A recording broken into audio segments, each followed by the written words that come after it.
Welcome everyone to another commentary for a movie, and I think it's the first official murder mystery movie we tackle. At least the one with me. I don't know if you guys What did about one on your own. wasn't Well, 29 from Outer Space technically a murder mystery? I guess, or it's sci-fi. I don't know. That movie is a complete different level. Anyway, this is the 1974 movie adaptation of Agatha Christie's book Murder on the Orient Express, starring, of course, Belgium detective Hercule Poirot. This movie back in the day had pretty much stellar cast for the time, with names like Albert Finlay, Sean Connery of all people, Michael York, and stuff like that. So it was pretty much a big deal. It had like production value, like a budget I think of $1.5 million or something, which I think was a lot for the back in the day, and it was a bit hype, and of course it got well received. And since I watched that as a kid, thanks to my grandparents, which constantly show me old movies like this, I was lucky enough to watch it as a kid and basically have a bit of a nostalgia with it. So I thought it might be a good idea to show it to the others and see if they like it or not. Also, fun fact: Albert Finney was in Skyfall.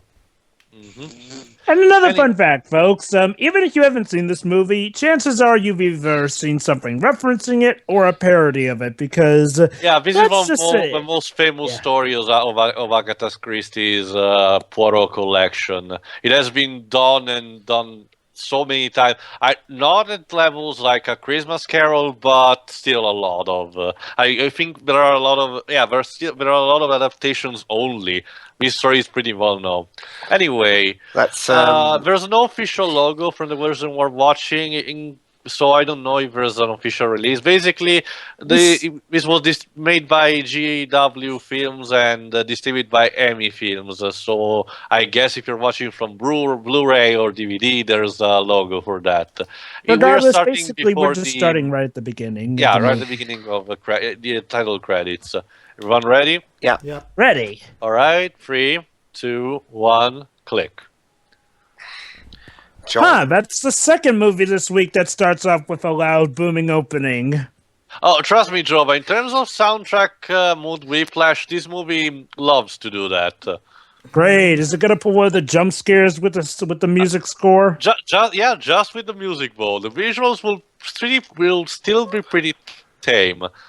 Anyway, the director was someone called Sidley Lumet, or what it's called. I don't know name in person. I'm checking his. Yeah, Sean Connery. Yeah, remember, Joe. I remember Pedro. He's playing. Don't you mean Dwibs? Sorry, Dwibs. I mentioned earlier. He's actually playing not a Scotsman, but a British soldier. This movie, this story. Scotland is Britain. How many times do I have to? This movie is set in the 30s, so in between world wars, and Sean Connery plays the role of a soldier that took his service in India. Basically, back when it was still colonized by the UK. I'm not Scottish. I'm sorry, Gio. It's just hard to hear you over this music. What? I'm sorry, Dwibs. Can you hear what I'm saying? Oh, who's the composer? I got the movie on kind of a low volume, so I'm fine. Richard, stop this damn thing. Let me see. Music by Richard Rodney Bennett. Ring any bell, Dwibs? No, but tell me to turn the music down. Let me see. Yeah, to say it's up. There's a volume slider in the player. Just use it. Pager. We're joking about the movie's quality itself. Yeah, you gotta be. It is rather comical how the music is moving. Well, it's an opening credit scene, though. It's an opening credits scene. I mean, this is the time to be playing music. We start with a flashback. Keep in mind, everything you're going to see, it's important. It will be later. Oh shit! We're gonna fight a present full of nanomachines. Don't worry, Pedro. It's just good old New York. So wait, are we gonna be fighting that disgraced cycler? Armstrong baby kidnapped. Crushed toys. Crushed Wait, hopes. is this supposed to be some kind of a metaphor for the Kennedy baby, or? I mean, I don't remember if it was based on a true fact that happened. Basically, this is telling a story that will be, let's just say, important to the crime we're gonna see later on. Oh god! This isn't Basically, going to be a bigger mindfuckers backer, though, is it? no. It's a straight up murder mystery story. There are no plot twist, It's magic. Agatha or Christie. stuff. Haven't you ever heard of Agatha Christie? I've heard of her. Yes, in fact, I've seen a couple of stuff that had Agatha Christie's character in it, like that episode of Doctor Who. But I haven't read any of her books. Basically, this flashback tells that two people, one night introduced themselves into this manor, kidnapped a baby, basically knocked off all the servants, and just run off. The thing is, this baby we're kidnapping is pretty famous because he's the daughter of two celebrities, at least for this world. One is a pilot and the other is an actress, I think. And basically, this crime involved, as you can imagine, a lot of people. So, of course, involving also many celebrities, it got pretty famous on the newspapers. Mm-hmm. And an audience, no, I haven't seen that that British TV show. Can you blame me? It ran for like What British TV show? There was this show called Agatha Christie's Poirot that was made in the UK. Yeah, the one with David Suchet. Yeah, well, can you blame me? The show ran for 24 years. 1989 I would suggest just giving it a look and see if it catches your fancy. If it does, watch it all the way through. If not, then I guess it's just nice to watch it peppered out throughout. And here's an interesting thing, but I'm surprised a bit because I haven't watched the original version up until now. In the Italian version, I mean, at least for the Italian version, I know the other European language different from English. This bit had a bit of a narration that explained what the newspaper titles did and helped understanding what was going on. However, they decided to go with a bit of a silent treatment. And also with this creepy music. Again, Richard, I don't know what you're doing, but go ahead. So yeah, the famous couple come back from a plane ride only to find out that their daughter is gone. The Armstrong is a pilot, so of course it's natural.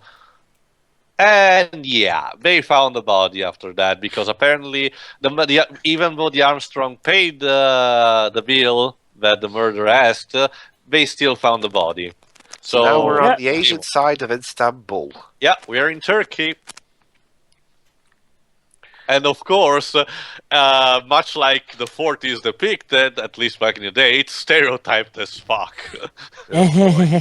Yeah. Yeah, this gives me Tintin flashbacks all over the place.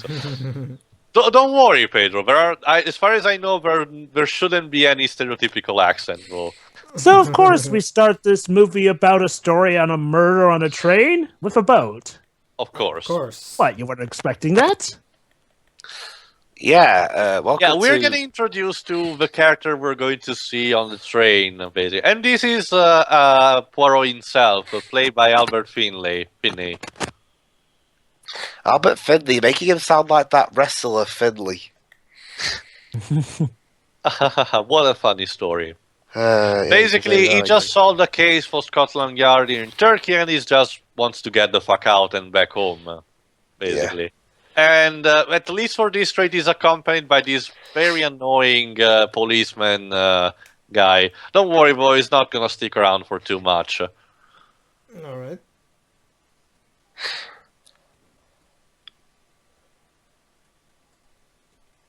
Is it now?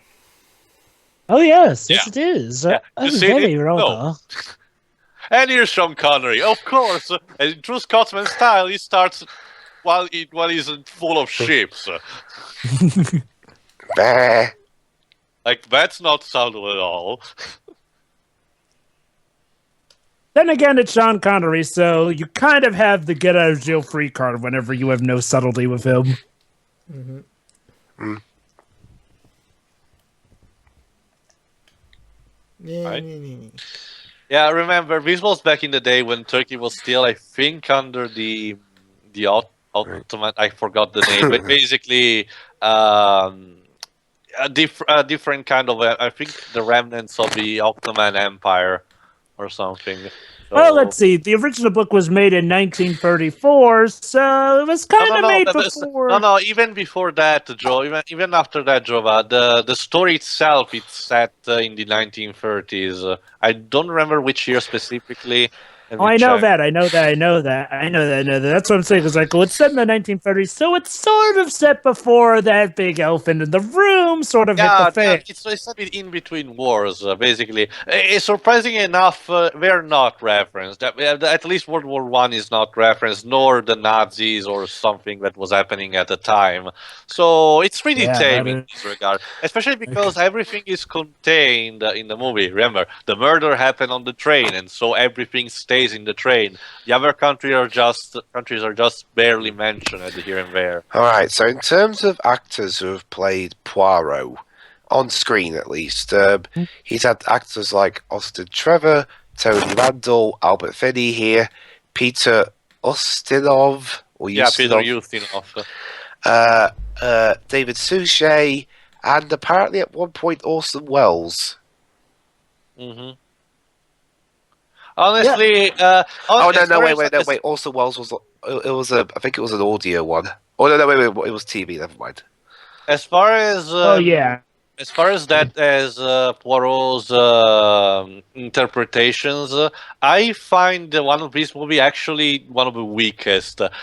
Not really because of the acting skills, but because it doesn't completely look the part. At least in my opinion, as compared to the other Poirots I've seen. Who's your favorite? Who's your favorite Poirot? Definitely David Suchet. Makes sense. Mostly because he's the one that stuck out the most with the whole TV series. So of course I grew to it. Basically, if we're ever going to do the TV series, we will need a lot of time because 36 of those episodes are 50 minutes. Yeah, I know. 34 range from 89 to 102. Oh boy, this character.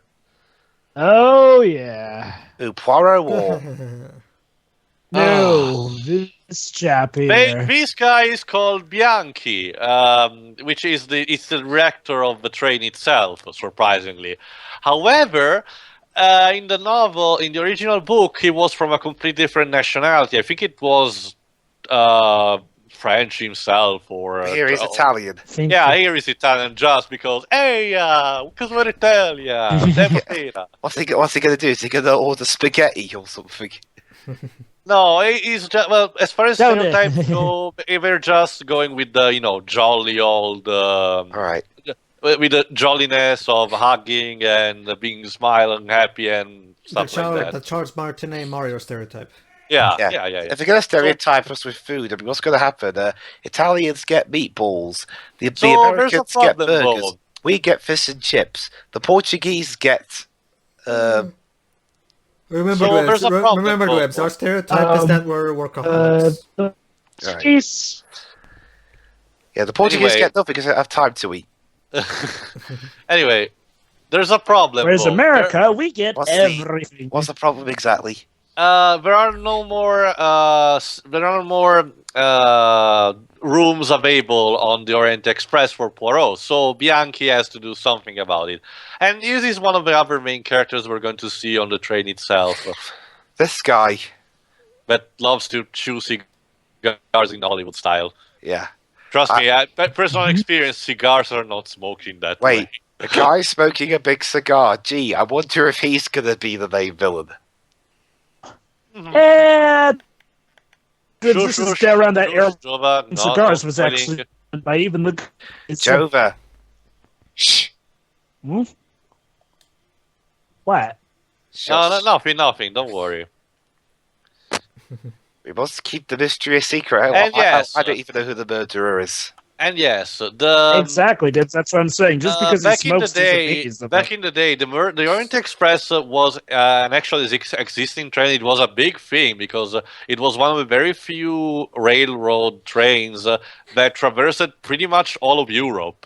It was one of the major ways of transport for if you wanted to make a tour of Europe. So it was a big deal, of course. Granted, there were some controversies in it, but we probably shouldn't go into that. Well, and after the war, it became pretty much useless. I think it got even destroyed a couple of times. Oh boy, this is another character we're going to see later. This is a Russian princess that loves to go around with these two dogs. Hi, doggy. Oh, so this is like that Professor Layton character. Yep. Well, I thought it was based on her pretty much. Yeah. I mean, remember, in the movie, we actually have a character who's clearly an homage to Agatha Christie herself. Yeah. Hey, wait. Don't my watches. And no, Dweebs, before you mentioned, no, that's not Gary Oldman playing Remus Lupin from Harry Potter. It's a completely different actor. Gary Oldman didn't play Lupin. Wait, it was... Oh, no, well, the actor who played Lupin. Sorry. David Thewlis. Yeah, it's not him. Yeah. Even though it strikingly resembles him. Well, at least I've got my tissues at the ready. No, don't worry, it's not gonna die. No. I meant because of my illness. So yeah, I get to watch a detective mystery, Ill. Jesus Christ, Webs. Gotta get that checked, though. I mean, it's been like, what, 5 days straight that you're sick? I always have colds. Well, Pedro, to be honest, colds tend to stay for a bit. Yeah. See?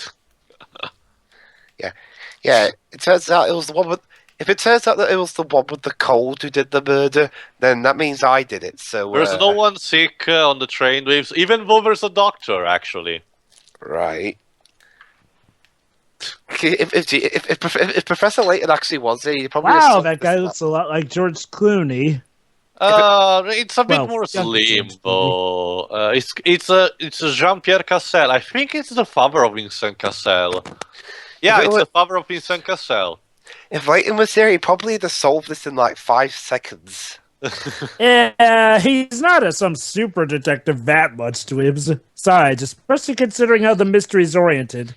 And with the lack of puzzles, he may be at a loss. So, this is a Belgian played Oh boy, this girl, get used to it because she's gonna be the over-religious stereotype. Oh, how wonderful. Well, it's not gonna be preachy, but she's gonna show in everyone's face how she's very devoted. I believe in God. Like that. Okay. What is it with casting? Wait, is that Don DeLuise? No, I hope not. What is it with casting British That's people the thing mostly about this as movie. this Belgian character? Okay, ladies and gentlemen, meet Discount Don DeLuise. Yeah. That's the thing this movie's remembered for. Lookalikes. We have to get the discount version because we spent already too much on these actors. I mean, Cinema Sins did something like this movie. They probably say discount Sean Connery. Holy shit! Yeah. Yeah. And the amazing thing is, technically, even though the thing is, we call them discounts, yet technically these people were here first. Yeah. Well, except Sean Connery. Well, yeah, it's Sean Connery. She's the man singing in there. Not that we'll see him in any movies in the future, unfortunately. Thanks, League of Extraordinary Gentlemen, and that really shitty-looking animated movie whose trailer I've seen. Mm-hmm. Oh, don't forget Avengers. That had Avengers? a good dose too. Oh, you mean that one with the one you made? Oh, the one with Ralph Fiennes. I mean, seriously, how did the British mess up their own source material? By having it. Well, it wasn't made by British people, actually. Eh? There. I think the director was a foreigner or something, I don't know. But anyway, that's neither here nor there. Okay. Basically, they found a solution to Poirot's problems by putting him in the same room as one of the servants of the guy who smoked cigars. So what? Mhm. Does this guy have to smoke, otherwise he dies? No. I was just using that as a reference, Right. basically a point of right. reference. Just, Because trust me, Dweebs, as you probably noticed by now, there are a lot of characters to Yeah. keep reminded. yeah. Hey, Sean, over here.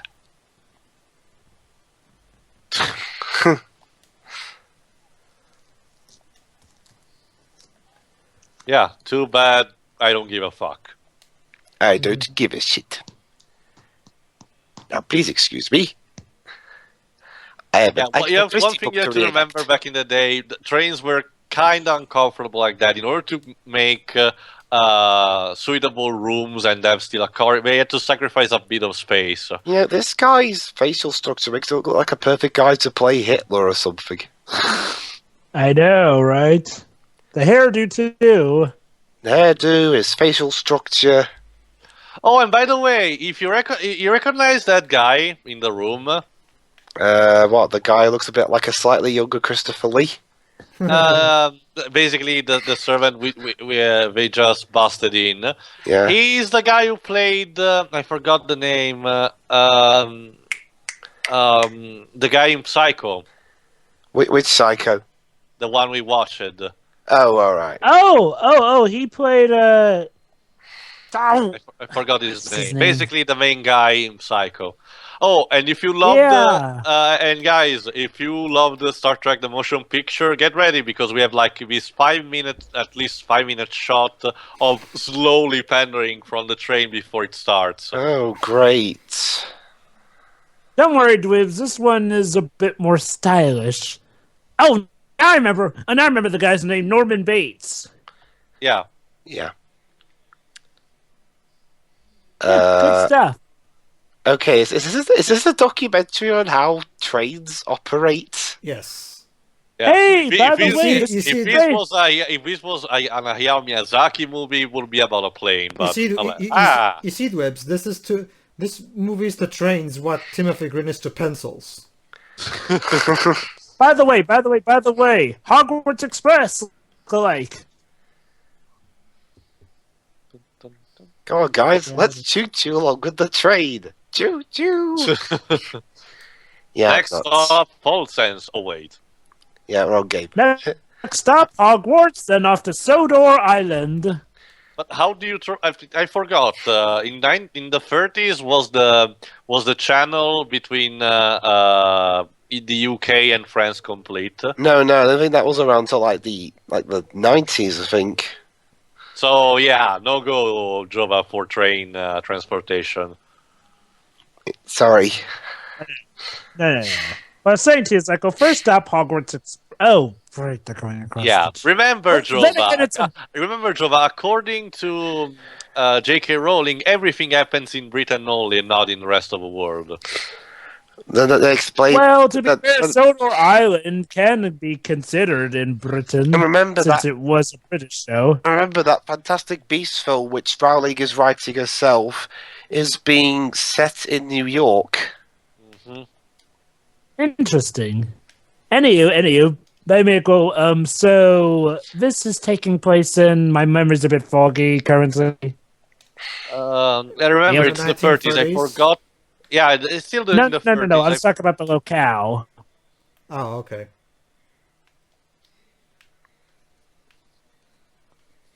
Okay. Basically, they're establishing the character. This guy basically loves to sell and what's the name? Basically, relics and ancient stuff. However, he's a bit of a Scrooge. Does he have to say, With of course, the other guy being a bit of a Cratchit. does this guy ever say bar humbug? Well, I don't know, but I think it may.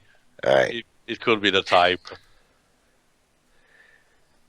Hercule Poirot, a Belgian guy who I swear has never actually been played by a Belgian. He's either been British or American. Yeah, So, But don't you Okay, see, what Dwebs, country every is this- single, but don't you see this? Every single detective Ratchet is British. is American. yeah. Sure. Ratchet And, is American. His butler, I think it's German, and the other guy that just left was American too, or English. I forgot. Basically, we have kind of It's all strange. stereotypes here. Oh boy, Indeed. these other three guys. Hey, because we hadn't enough Italian stereotypes. But are there any Portuguese people in this movie? Surprisingly not. Well, yeah, because then We've again, got American, we've got British, we've got Actually- Italian. no, actually, that's actually another stereotype. There are no Portuguese people here because they're too busy working. That couple, I Dwebs, think remember. they're from Denmark or Remember, something. Dwebs, most of the time, the rest Well, of the remember world. the other cliche about Portugal. Sorry? Libs. Sorry, Pedro? Portugal No, go ahead, Joe. constantly forgotten about, as it said. Yeah. I was about to say that. Yeah, remember, Dwebs. We most of the world keeps forgetting that we even exist. So Well, even after one some of your people in this teams won the Brazil- Champions League. well, okay, fine. You guys specifically know, especially because Ronaldo was such a big player on your league for quite a while. But aside from you, pretty much most of the world forgets we're even a thing. Well, I suppose it's better to be forgotten than being hated, I suppose. Again, it's the great thing. Is the great thing is that terrorists will never bomb us because they probably don't even know we exist. They're all And they'll miss. Not to worry, though. America always remembers about our dear precious Portuguese compatriots. But they don't have America, oil. Fuck yeah. Coming again to say the motherfucking day, yeah. Alright, so... Oh, wait. Guys are Oh, upset. wow, she sounds exactly like Lauren Bacall. I don't She think is it is. Lauren Bacall. Oh, yeah, it is, actually. Yeah, you're right. I don't think I've seen Lauren Bacall. I love Lauren Bacall. She's a I legend. love her. Basically, here she's. Hold on.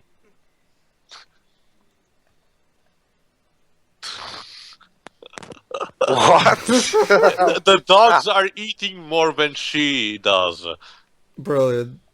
Yes, What the hell don't you is know that? him, but Basically, they're Don't you know explaining he she's the is? Russian princess. She's traveling basically all around Europe What's on a that tour. green stuff? I think it's absentium, or at least I think it's called. Basically, it's a liquid. Babes. Right. Anyway, Well, what I was mentioning is that Lauren Bacall in this movie plays a role of, wido but talks too much because it's in her 50s or something. Oh, yeah. Yes, the 1930s, where people always dressed in suits. You find that weird, Wibbs? Nowadays, yes. But I I'm don't pretty know. sure- Basically, there's Lauren Bacall's... Okay. It's the 30s, so Yeah. I'm okay with that. Lauren Bacall's last big role was being the main character of Hayao Miyazaki's Howl's Moving Castle. She only died back in 2014. Yeah, but ever since Howl's Moving Castle, she hasn't really done anything all that work. She's pretty much been retired. I mean, the main reason why she was starred in that movie was because Pete Docter who was in charge of the dub, is a big fan of her. Her last film was The Forger, When was that? 2012. Oh, goody, this guy. And she was, well, the year she died, she was also in the episode of Family Guy.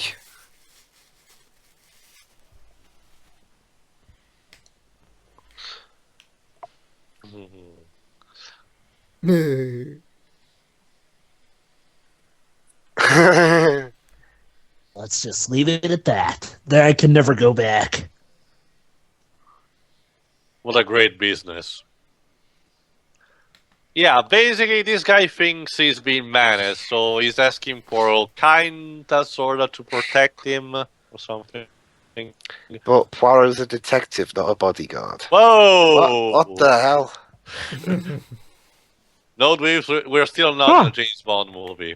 So, Basically, is he this just the showed American that, stereotype of guns? He just showed that to say that he keeps that under his cushion to protection or something. I was going to shoot Poirot or something. That would have been a pretty short movie. Oh, and now we get a bit of a random moment. Basically, Poirot is just saying, "Fuck off! I'm not interested. I'm not interested." and something weird happens. Dwingling. What, that? Basically, yeah, I just said fuck off and don't interest, and the train enters a gallery, and when it goes out, is nowhere to be seen. The fuck? Okay, is Like, he the Undertaker? Honestly, there was no need to do that. This guy, okay. And now you know where. That guy was the Undertaker. He could just vanish in the darkness like that. And now you guys know where the whole trend of "ooh, I can vanish mysteriously in a blink of an eye" trope came from. I guess. Right. Okay, so Yeah, I know. It's kind of odd that this is the movie that Now, started it. if you wonder, Dweebs, where are we now? We're in basically in what the time I think was Yugoslavia. Nowadays it's a bit more of a collection of mini states, but back in the day it was just one big state. Basically, we're in the middle of Eastern Europe, should I say? Not in Russia, but still in Eastern Europe. Anyway, also there's the fact that apparently Poirot has found himself a new cabin, all for himself, and they transferred the psycho guy. Hey, da-da-da-da. Hey, Macarena. That's not even Italian, Dwibs. What is Yeah. it? What nationality is it? Spanish, probably. I don't know, how ironic. Yeah. How fitting. I'm actually going to Spain. Well, don't soon. worry, Dweebs. One of the most common mistakes people do is confounding Spanish language for Italian language and vice versa. Oh, So, crap. If I'm going to Spain... you're going on vacation or something? Yeah, I'm going to Spain at... Oh, Wait. Dwibs, you're doing it wrong. Usually you guys come vacation here because of our beaches. You're doing it wrong. But Pedro, I'm guessing the folks that organised it forgot what Portugal was. Oh, yeah, I forgot about that. No, okay, trust me, trust me, Dwibs. Being a waiter, I meet a lot of British people vacationing here, trust me. I'm pretty sure the same goes for Benidorm as well, because that's a popular British area in Spain. That reminds me, does Portugal or Italy have their equivalent to the running of the bull? No. What do you mean? We do have bullfights, if that's what you're asking. Oh, the running of a bull thing. Outside- No, we don't have such sports like that. I don't know. I'll really never about bullfighting, understand that. We have the most exciting things we have are maybe horse rides, like in the one. Dweebs may know what I'm talking about because it's shown in one of the new James Bond movies. Quantum of Solace? Yeah, the Oh, one in crap. Siena. I'll never understand. Oh, you mean the one where it kept cutting back and forth to that Yeah. for no reason? Yeah. I'll never understand the tradition of letting bulls run loose throughout your city to cause property damage and running with them. Trust me, Jova, I don't understand what's the appeal of it either. Okay, there was actually an episode of Top Gear that tried to explain that. They put one of his presenters in the middle of one of their bull running away from it things, and basically they said that the locals said that it was because of the frill and all that stuff. I guess, but Yeah. I don't know. It's just A frill, though. I mean, but a frill that can cost you property damage that you don't even want. Hell, My no, problem- by my that, it pro- probably my- cost you your life. my problem is that it's also kind of animal cruelty in a way. Like you're basically, abusing the poor bull and shit. Oh, Well, actually- unlike in the corrida, though, Pedro, at least the bulls are not getting voluntarily wounded. Hell, I think there's more risk to the people than there are the bulls. And yes, I know that, but don't forget that at least in Spain, every single torada ends with the bull being eaten. Yeah. Oh, Espe- my. Yeah, a particular thing they told me, at least a person who went there, is that the most delicious part of the bull that's getting cooked after are the testicles, apparently. Ew. Hmm. Okay, let's go back Well, to this before we Yeah, start. Dweebs, if you find this strange, what you're seeing right now, trust me, it was a thing back in the day of getting those protection for your mustache and everything. For a second there, I thought you were just going to say Yeah. reading the newspaper or something. No. Yeah, and going to bed with gloves and everything like that. Yeah, it was that tradition back in the I day. guess they don't let The folks good old fight, European. literally. What, Jova? I said the good old European way of going to bed. Yeah, we put on our gloves and Yeah, surprisingly enough, from what I remember, the stereotypical dreaming hat, the one that's long with the pom-pom at the end, was invented by Britons, I think. Anyway, Yep. Right. important because now that it's the X hour for the movie. Yeah. this is, I guess, it's just the hour where we get the murder part. Don't worry, if you don't understand what's going on, the movie will reference constantly the events that are happening in order to get reminded of that. Yeah.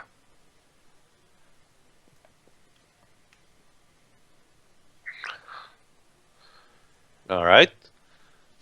Basically, Ratchet told the train attendant that he had a bit of a problem. He will explain later what he did because he talked in French. And Foro just got wake up by that. And he's like, fuck that. I just wish, considering how multicultural our group is, I'm just happy that I have a French person here. And here's another problem. Apparently, the train is stuck because there's too much snow on the rails. Wait, the train's stuck somewhere? Diabolical Box is a rip-off, 0 out of 10.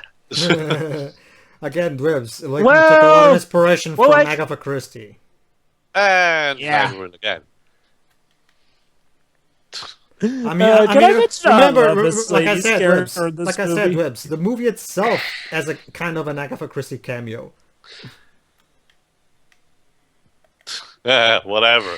I just want to sleep. I just want to go to sleep, bitch. I'm sorry, I don't really know what a Belgian accent even is. It's basically French. One of the main French. running gag with Poirot Dweebs is that they constantly mistake him for a French person instead of from Belgium. Yes, for the last time, I am not French, I'm fucking Belgian. I am not Spanish, I'm Egyptian. Now let me go to sleep. Now let me go to sleep, monsieur, and leave me alone. This poor guy cannot catch his sleep. Can you Well, just... to be fair, I cannot blame him. I personally tried sleeping on a train before, and it's not comfortable Can at all. you just wear... If you want to sleep on a train, you definitely want one Anyway, of the best. Dweebs, Yeah? with all this information you've been given, can you think who the victim is? The butler did it. No, not the murderer. The victim. The victim is that, it's that guy who was a seller of them trinkets. All right. Joe, who do you think the... Well, Joe already already knows the story. So. Alright, okay, Pedro, who do you think Well, I the don't murder necessarily know the person- story of I don't wanna I have a guess pretty yet. much good idea. Don't worry, because we're about to find out. Oh, really? And the murdered person is... Well, we'll find. Well. For that, we have to wait for the end of the movie. And yes, the victim It's was the guy- Ratchet. Surprisingly enough, James, because you suspected me to be the murderer. So yeah, try again. Sorry, who was Ratchet again? The The guy butler. you mentioned that was selling ancient stuff. So at least you called now. Oh my god, I've got Jova's powers now. I must use them for good. Yes. Dweebs using something for good. That's new. Well, at least he had a last smoke before dying. If only he could have died with a smile on his face. This is most unorthodox. Not to worry. I will use Basically, people are complaining that the train is stuck, so they're basically sending a telegram because remember, telephones back in the day were rare as fuck in order to get some help. You know, you impatient fuckheads. There's been a person murdered on this fucking train.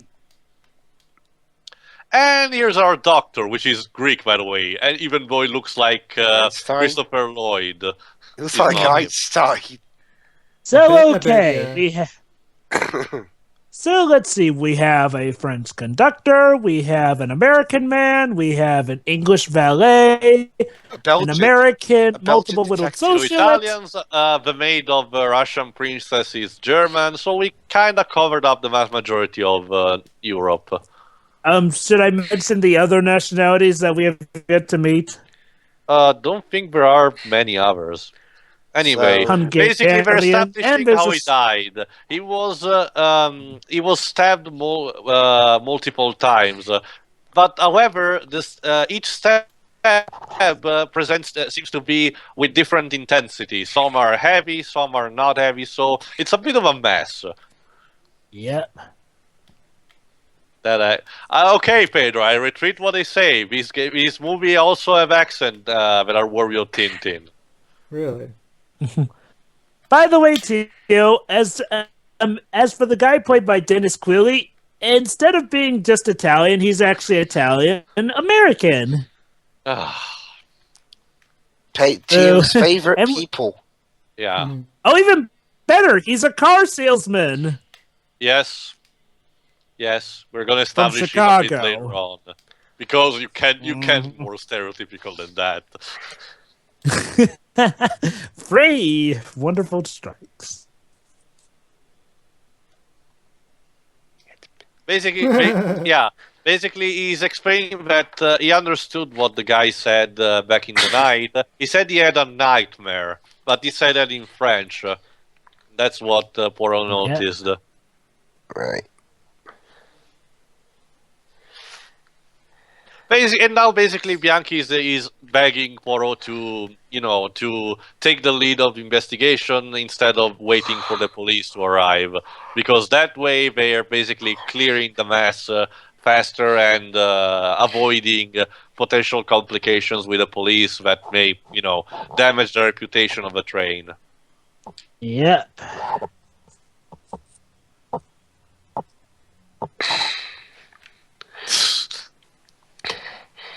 Please don't touch me again.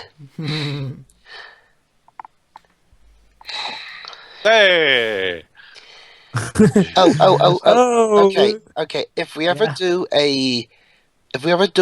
ever a Poirot game that we do in the future, can I be Poirot? Are there any? Actually, Theo, Leighton clones. There are various Sherlock Holmes and Hercule Poirot Leighton clones. Oh. Yeah. They're not as prominent as Lautrec, but they're out there. It's basically shovelware.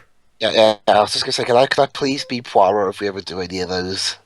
Wouldn't it make more sense for you were bored? Pedro to be Poirot? Dwibs, you were bored out of your mind when we did Lautrec, which is probably the best Leighton ripoff. If we're gonna do a Poirot ripoff, let's at least shut try for up. it to be good.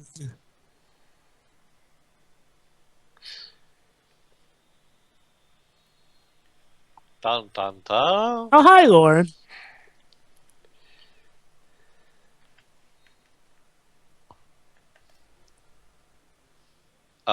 Lauren Okay. is not pleased. Okay, to give you a bit of insight, Lauren's character here is Mrs. Harriet Belinda, whereas Mr. Hubbard, well, let's just say I she's a already multiple. said, Jova. Maybe she's the stereotypical wide 50-year-old widow that keeps shouting every constant and does not shut up. Yep, and she's had several husbands who are all now The problem dead. is apparently she's important to the case because she is the witness of some events that may have happened. If it's any consolation, I don't really find her character that annoying. I mean, No, when I she's first, not. yeah. In fact, I actually like what they do with her character in this particular version. Of course, it's Lauren Bacall playing her, so it's hard not to. The proper investigation, Poirot wants to talk a bit with the assistant of Ratchet in order to understand better of the victim. Yep. No shit. Yeah, needless to say, he was sort of brought out of a retirement he wanted to take part in. Oh, so it's like so he's like Solid Snake. He keeps wanting to retire, but he just can't. Yeah. Oh yeah. Oh yeah, that reminds me. Another fun fact: this movie also kind of, didn't exactly give birth, but this movie helped, shall we say, chug in the trope of detectives who want to retire suddenly being brought back into action. I think it was more like the novel itself. Yeah. Well, yeah. Okay. I guess to be fair, I should have probably said the story itself sort of sparked the real use of that trope, but yeah. Anyway, basically, the assistant seems to be. He has just suspect, but basically, what he think that Poirot basically asked why didn't Ratchet just stay in America because he was there, and the assistant thinks he was running away from something, and then he started receiving those menacing letters, even though they. Yeah, and prepared to die. They don't make a lot of sense. Yeah, you killed my father. Which makes sense, since the guy was so paranoid that he was practically threatening Poirot at gunpoint to be his protector. Yeah, and that worked out well. Yeah, that's the thing. Apparently, the guy was. Apparently the guy was over paranoid and yet got stabbed very easily. That's one thing that's puzzling Poirot right now. Yes. And now Poirot is gonna pull a MacGyver kind of like trick in order to decipher a bit of a message. Oh yeah, if there's a show we need to start watching at some point, it's MacGyver. Oh yeah. Is that with Richard Dean Anderson? Mm-hmm. It's an awesome show. I mostly know him from Stargate SG-1.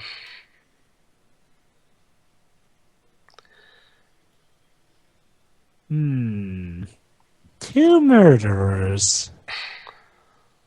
Or maybe just one that alternated just for the lulz, like a psychopath. Yeah, he's like, oh shit, so people are going to know if it was me because I'm a big guy. I will do it or deftly. You.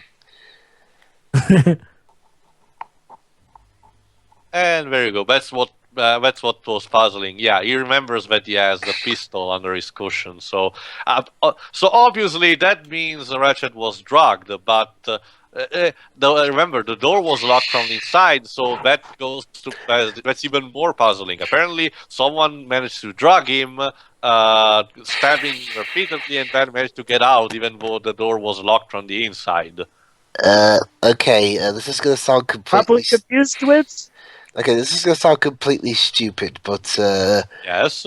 Did they ever discount the theory that he might have killed himself? With 13 stabs repeated, some of which were fatal. Yeah, I mean, he might have committed suicide. If it was just one stab, I would have believed you, but no, Dweebs. It doesn't even sound like a murder, it's more like an execution. Yeah. Right. I mean, 12 to 13 stabs. I mean, you shouldn't even be able to stab yourself after... The problem is there are too many clues, apparently, in this room, so something's not right. And now he's performing this trick to decipher the message that's it's unreadable right now. And before you ask Dweebs, rest assured the conclusion is not going to be some big cop-out. I know it seems like this is one of those mysteries that sets itself up to be nigh impossible to solve, but believe it or not, it's actually rather ingenious when you get to who did it. Well, that's Agatha Crhistie. I mean, she was pretty much a master of those things. I wish we had more people like her these days. That's what's written. There you go.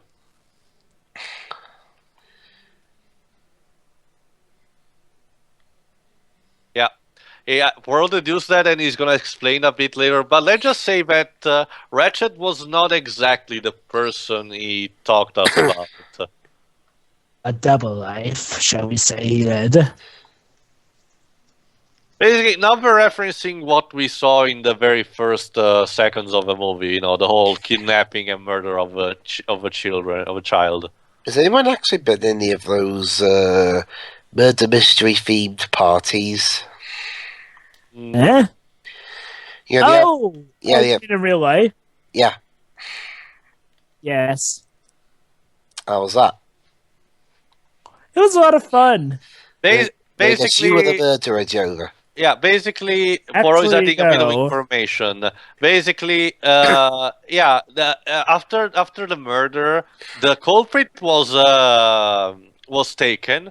However, he was working for someone bigger, like a mafia boss or something, called Cassetti, because, again, we didn't have enough Italian stereotype. And apparently a Ratchet fellow seems to be fitting the role. So that's So we have explained why he ourselves a was running suspect. away. And basically, the murder also had a lot of consequences. Basically, the vast majority of the Armstrong family and servants either died or went crazy after the fact. It was a big magnitude. And yet we don't know much about what happened to the couple now, do we? No. Armstrong suicided himself, and the wife died. I mean, she was pregnant, died, giving birth to a child that also was burned, died. Again, it was a huge tragedy because it affected practically everyone in the Armstrong For family. a second there, I thought they were going to try and make a run for So, it. of course, that means that whoever murdered Ratchet/Cassetti had a good reason for doing it. And now for The only thing we don't. basically, what's what you're gonna see for pretty much the rest of the movie before the conclusion. We're always gonna do the interrogation of every single person on the train that could have been a suspect, including the train attendant. Everyone here is a suspect. The passengers, the drivers, the attendants, the janitors. You're all in my book. Not quite everyone, Dweebs. More like a select 13. Basically, train conductor is French, I think, and but it doesn't. It's not very special. It's just a guy that's doing his job. The only reason, as the doctor and Poirot himself are going to discuss later, the only good reason he could have to be involved in the murder is because he had the passport too. You know, a potential key to Ratchet's room. However, it's not a strong period. They've just begun, so we're still gonna have to discuss about the others. Basically, See, the real tough thing about this case is Oh no, go ahead, Jova. See, the real tough thing about this case is stuff like, actual staff or, the parents of the daughter who was kidnapped and killed. Yeah, those would be obvious suspects, except we know that they all died. So pretty much as far as any suspects go, we're at square one. We don't even have a motive. Yeah, the only clue they have is that Cassetti was a mafia guy, so the only clue they have is some kind of assassin sent from a rival clan or something. That, or maybe it could be the partner if Ratchet is truly one of the kidnappers, since there were two. No, the other, as Poirot said, was already apprehended and basically sent to death. Oh, right. Basically, Paul is explaining that during the night of the murder, only a couple of persons called, but was for very minor stuff, so it doesn't affect the case. So now the game is literally afoot.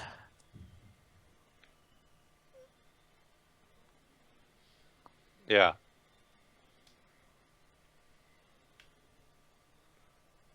Yeah, basically, Poirot just saying that any theory at this point is still up in the blue, so don't come to the conclusion. Next is the victim's attendant, basically our psycho guy. Mm-hmm. One thing I really like about this movie is it's a movie where even if you miss certain points, they do eventually bring them up enough so you don't feel too lost with the movie. Yeah, it's very and yet they don't do that in an annoying way. It's still done very, in a very compelling way. Yeah. You could say that this movie is very commentary friendly. We can talk over some points, yet they'll get brought up later.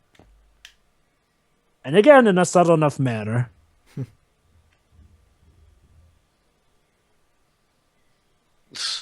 Okay. Don't worry, Norman. You'll do that later.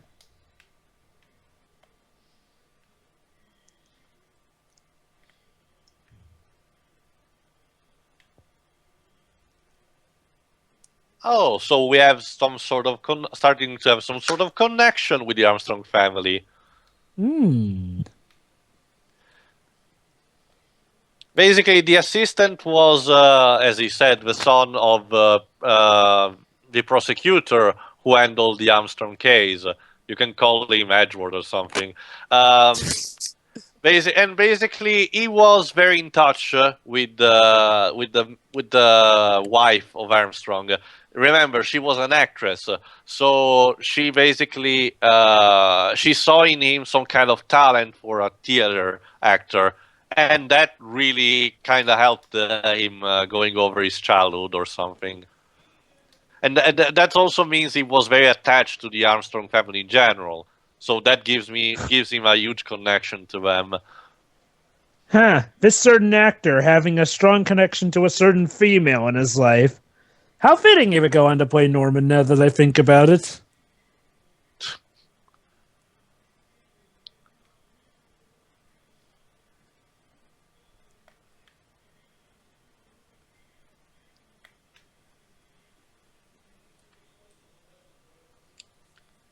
Basically, just repeating what he stated. Basically, the assistant didn't knew about the bird message being revitalized by Poirot, and Poirot just said, "Yeah, I just did it. Fuck off."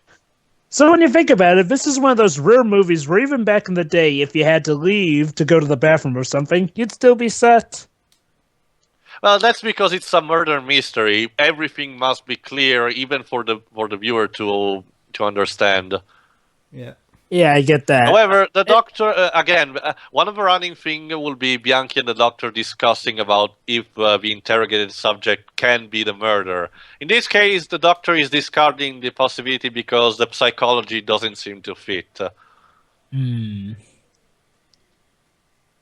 Next one is the butler of the victim.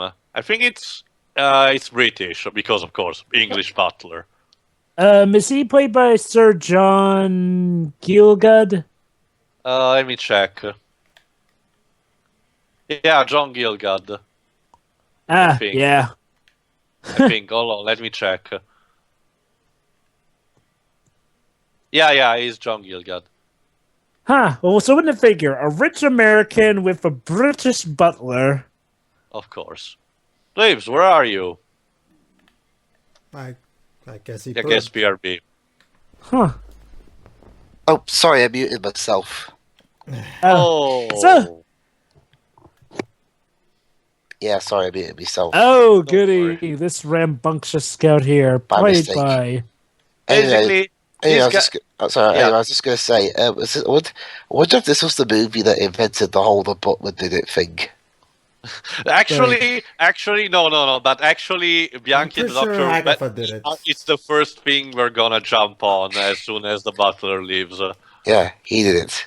Yeah, Yeah. and surprising enough, it could be because someone had to drug. Remember, someone had to drug Ratchet in order to Yeah. murder him. So of course, he may be on the suspect list just as anyone else. And yes, he was in the room, or in the same room as Muscarelli. Guys, Yes. Yes. where did the music go? Sometimes it just pops away. Don't worry.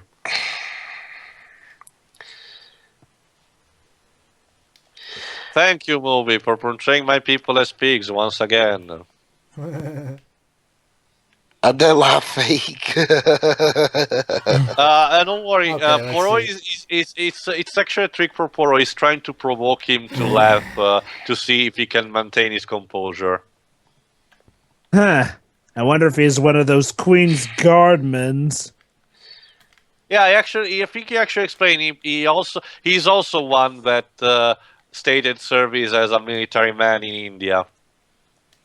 Huh. What is it with butlers apparently having served in the force? There's Well, it's Alfred. something that happened, Jova. Remember, Christopher Lee, even though he was a renowned theater and cinema actor, actually was an agent from MI6, or at least the British Secret Services. Like there was a point while he was working on Lord of the Rings, but he had himself correct Peter Jackson because he had to say he knew the noise that a man does when he gets backstabbed, because he himself was a Nazi hunter after the war. Wow.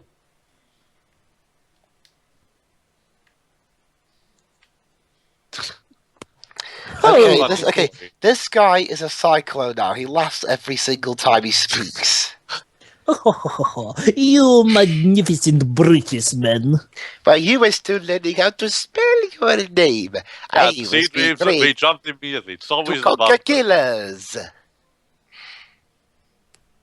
Hey, I'm just Italian. I don't understand these complicated things. Papapera.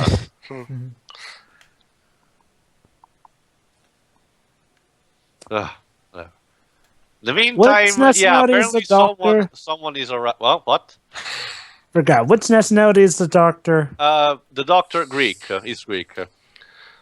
So what's In the this meantime- carriage? It's a special carriage that it was used for this situation. It's going to pull away the snow in order to Okay. clear the passage. Basically, in terms of the murder, it's a time limit now.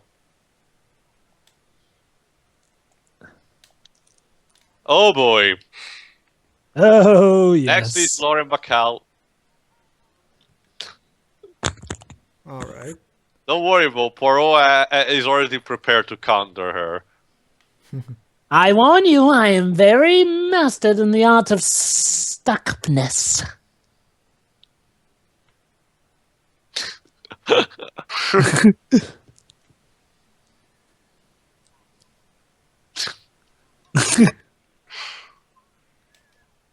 Because you were let her Yeah. finish.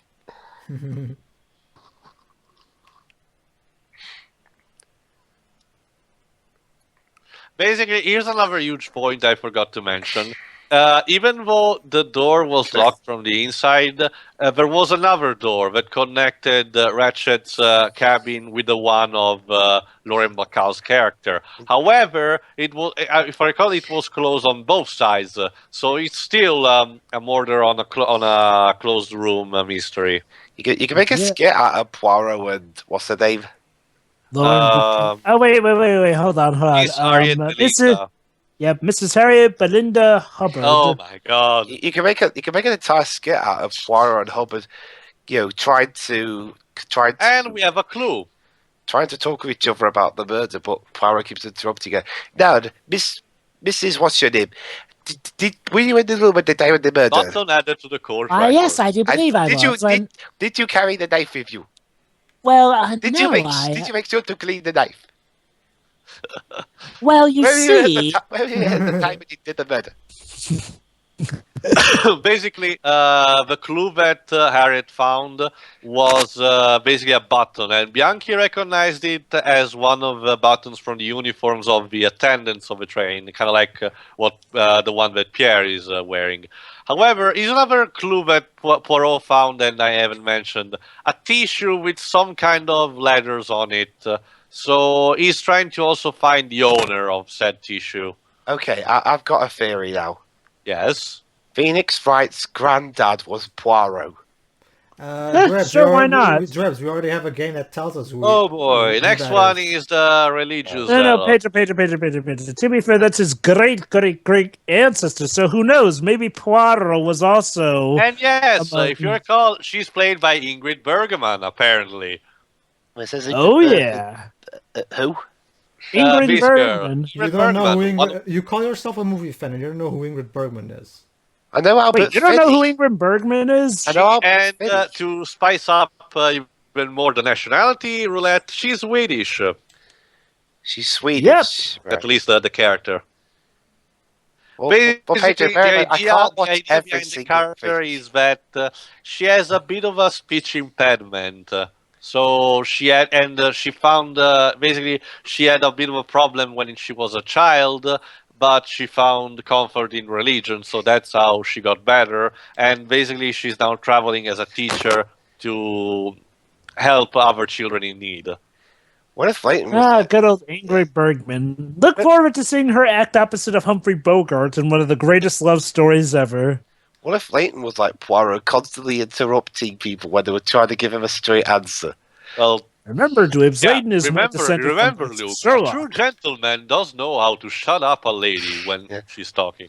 All right. So in that case, Phoenix is descended from Poirot. I mean, he does the whole hold it thing too. All right then, Luke. Where were you at the time of the murder? I'm not saying Were you in anything the because I know bathroom? you'll just. interrupt me. Okay, never mind. Emmy, I'll ask you something then. Now, Emmy, where were you at 9:30? Well, Did you have a knife with you? You see, I mean, it's always like this. Anywho, Yeah. Anyway, don't worry. She's just explained a bit of her backstory because remember, she had this speech impairment, so she tends. Even Poirot knows about this, and basically, she has to explain things a bit slowly. Not to mention, then again, she's a foreign national, so I'm guessing English isn't really her strongest language to begin with, and the speech isn't helping. Yeah. well, that's sort of part of her character. Go figure.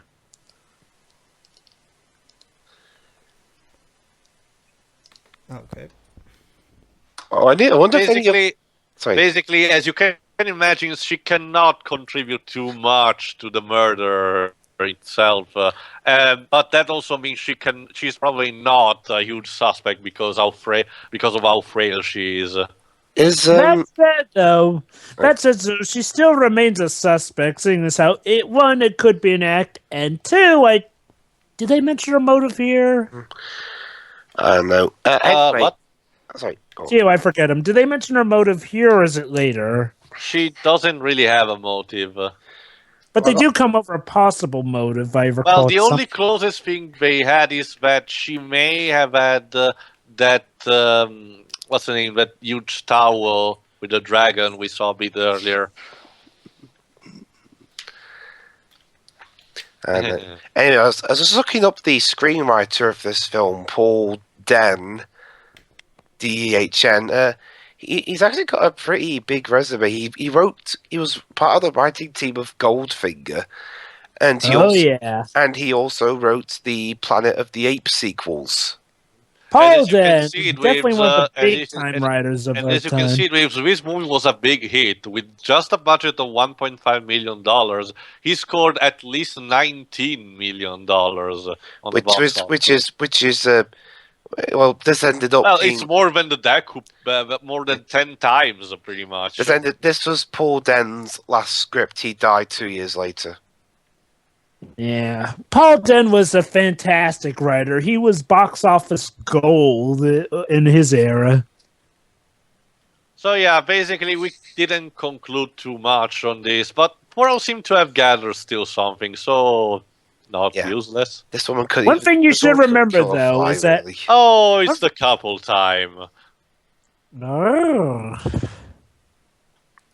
And next will be the Russian princess. Okay, couple time. If I remember, they're from Denmark, I think. Oh, they're Danish. Okay. Oh, Danish, yeah. Let's see. Yeah, I think that's what they call people from Denmark. Or Hungary, or I forgot. Actually, one of them's an aristocratic Hungarian diplomat. Yeah. The The guy is from Hungary, and she is basically her promised bride, pretty much. Yeah, I believe his wife's from. They seem to love a lot each other. Yeah. So yeah, they're one of those lucky arranged marriages that ended up loving each other for reals. And they seem to be fine enough because they're willing to collaborate, even though they had the possibility to not answer to Poirot's request. So I believe his wife is what nationality is his wife? I think she's British. Sure. I forgot. Was she Welsh? Yeah, I think she's Welsh. All right. Huh, well, there you go. We even have a Welsh person in here. Sorry, Pedro, you're still out.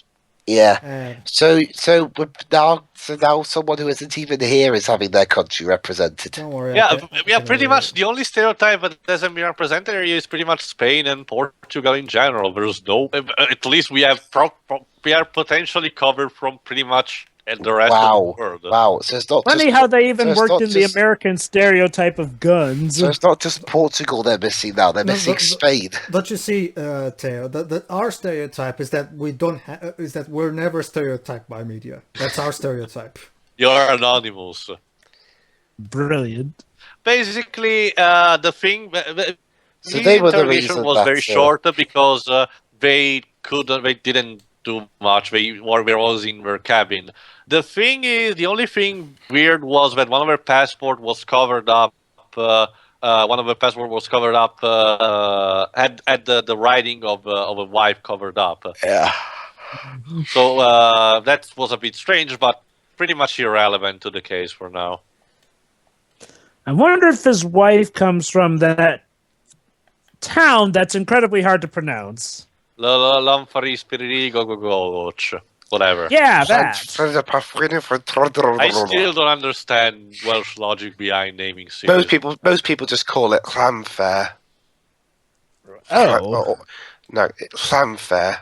Just call it this. In the meantime, the train's still being cleared, and we have to figure out who's behind it before it gets moving again. Oh boy, here we go. Russian. Basically, now the German maid of this Russian princess, yes, she has a German maid, is reading her a Russian book about something. I think it's Taras Bulba, but it's written in Russian writing. So, Wow. Also, this Wow. room is an orgy of evidence, but she's Russian.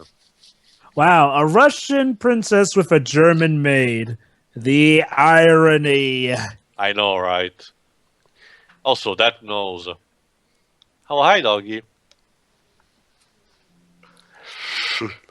Oh.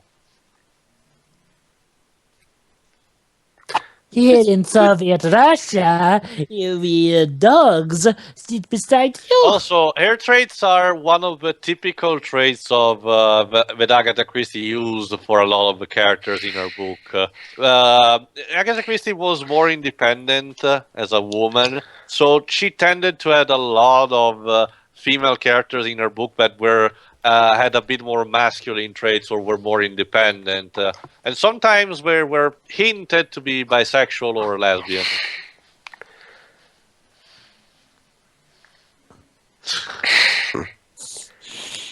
I entered a competition for world's weirdest nose.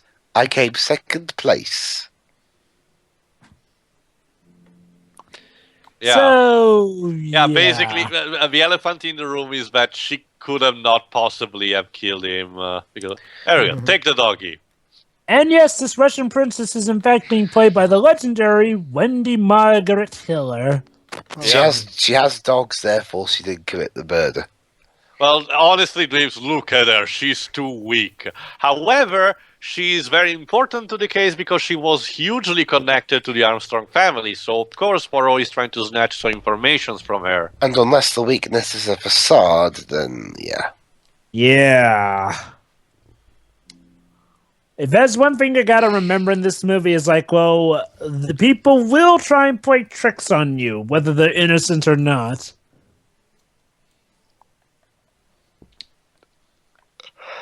Poirot's getting interrupted. It's Well, honestly, night. remember, he's technically in the presence of royalty here. Yeah. Yeah, got to be very careful with that. Also, very interesting considering the vast majority of Russian royalty was kind of like slaughtered during World War Yeah. Yeah. Or as Don Bluth put it, it wasn't about communism, it was about, dark magic and making deals with the devil. What movie was that? Anastasia. Anastasia. By the way, about Anastasia totally supposedly living through that. Yeah. I haven't seen Anastasia. It's a good movie, but let's just say don't watch it for Disney history. It's a Disney knockoff movie with a lot of controversies. Yeah, but let's just say it's Don Bluth's Pocahontas, where he took an historical event and completely misrepresented it. The weird thing is, like, well, I never got the feeling that he was trying to represent it historically, because, like, well, unlike Pocahontas, Anastasia seems to be more, shall we say, self-aware of how, it's obviously not historical. Granted, I might not know something. I mean, was he intending for it to represent it historically? My wild guess is that he was trying to, back in the day, one of the huge things to use in media was using the figure of Rasputin as a villain, as a dark wizard. So of course, probably Don Bluth wanted to do that. However, one thing he forgot is that people who tend to use Rasputin as a villain tend to kind of like disconnect him from the whole Russian Red Revolution thing. Don Bluth apparently didn't do such a thing. Oh, is that where a lot of the controversy sports from? Because otherwise, I'd say that movie is harmless in, using Anastasia. It's like, okay, obviously, don't show this to your kids for history. However, yeah, the whole making him actually betray the Russian family to them, yeah, when you think about it and how he was actually one of their bigger supporters, awkward. Anyway, the gist of his interrogation between Poirot and the princess was that he tried to ask about the Armstrong family and the servants. However, she surprisingly said very little information about it. Wow. Oh, hi, doggy. Hey, me princess, I don't have to say anything to you. You're good. You better not. There you go.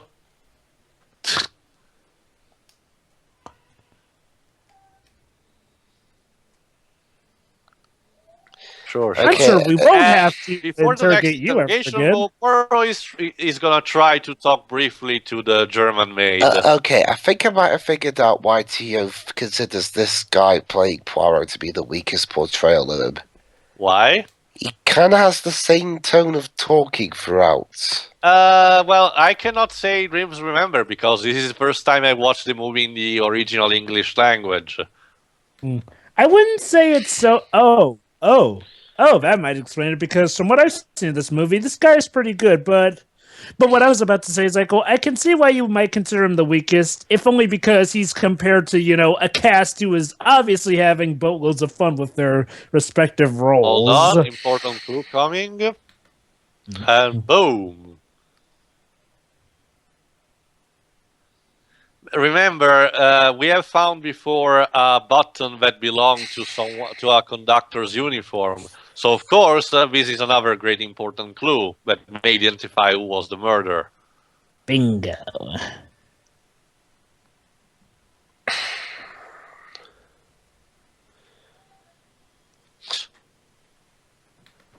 Yeah, and yet a button is missing, so someone else must be the murderer. Every clue brings us closer. And the passport too, which of course may have helped, sneaking in the room and closing it. Uh-huh. Basically, Poirot wanted originally to ask the German maid more clues about the Armstrong family, and yes, the German maid knew about one of the maids that served the Armstrong.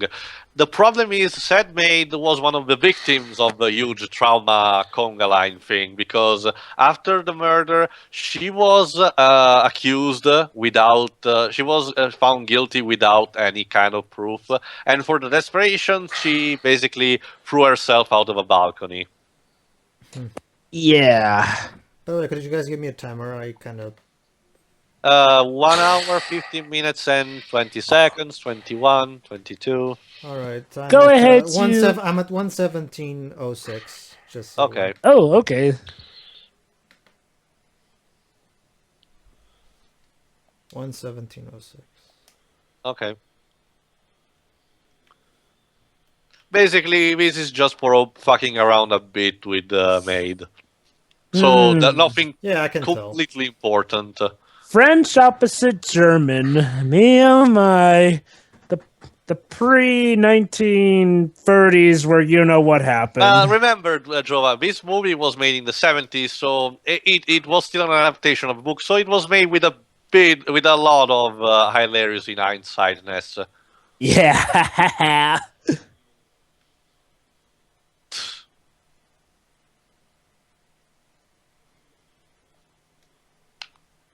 Be sure to tell me, by the way. Yeah, sure. Don't worry, we just have a bit of time left to go. And look at that, the towel with the dragon. So another clue, but this one we still don't know who belongs to. Let's add it to the court record. Yep. Ding ding. Yep. Time is running out. Do you mean 1706, right? Yeah. All right. Still have a bit of ways to go. Oh, but there you're almost just in time. Next up is Sean Connery. Awesome. Beautiful. Hold on. Wait a Whoop. Yay. All right, get ready in 3, 2, 1, click. Okay, I'm turning up the film audio. Yeah, me too. Because this movie is volume. It's probably this particular upload because the volume is very low. Maybe that's why the music was booming out at the start. No, Joe. I get the feeling. Oh, I know, more I- so a bad DVD rip, more so. No, pager. What I'm saying is like, oh, it's also per se the quality of a '70s film, and like, well, Well, that might be not why really. the I music. mean, Was... that's what digital remastering is for. I know. I'm just saying. Never mind. Whatever. Basically, there's a character we haven't covered completely up yet. We're gonna cover it after Connery. Basically, it's apparent that Poirot spotted them before getting on the train. Basically, Connery is in love with this girl, but apparently they want to keep their relationship a bit of a secret. Yeah. What? Oh, okay. Can you imagine if for a future adaptation they made it that she was actually, really not a lady? I don't know. Yeah. That would have been gone too far. Yeah. This really would have been like Ace Attorney. Basically, since he was in the military, Poirot asked Sean Connery if he knew about Armstrong, since he was a pilot in the military too. However, they did not have a huge connection, even though he only knew him by fame, since he won a lot of medals.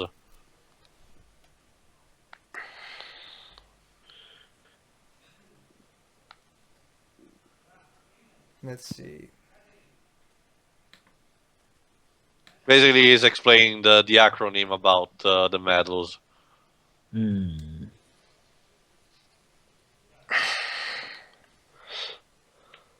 Fun fact about this movie: Sean Connery was actually one of the first people they actually asked to be in the movie. Basically, the maker of this film's idea was, okay, let's get Sean Connery, and then with that big name, a lot of other people will be begging to be in. And wouldn't you know, it worked, because a lot of people wanted to act alongside good old Connery.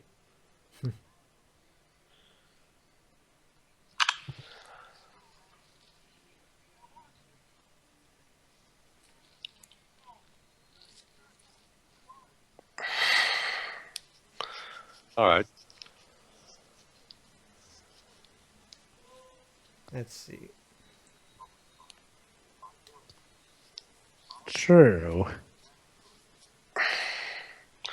That's how it works in Britain, Waves. Well, according to Great Ace Attorney, that's how it worked back then too. Yeah, we have juries still. Yeah.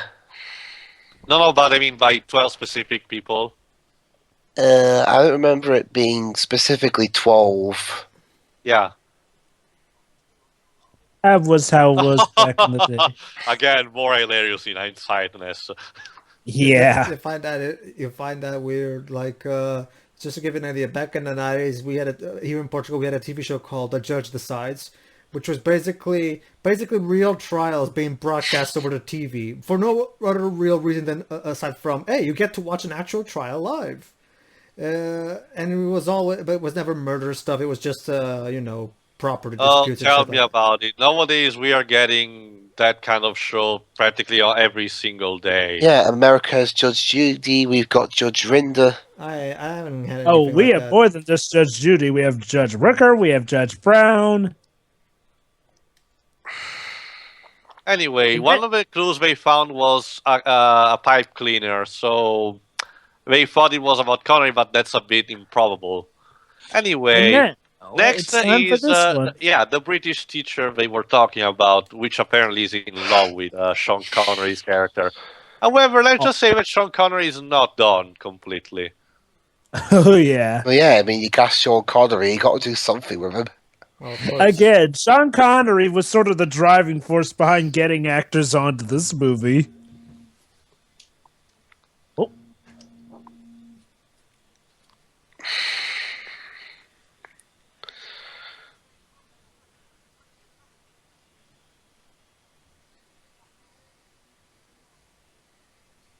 Hint, hint.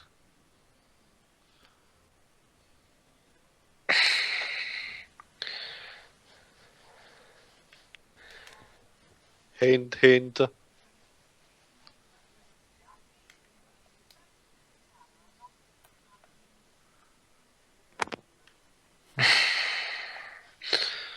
Yeah, very in Yugoslavia.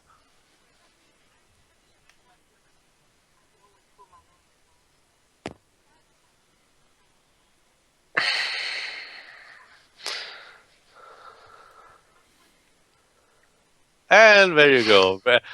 They're triggering Sean Connery. And as you know, you cannot stop him when he starts moving. Of course.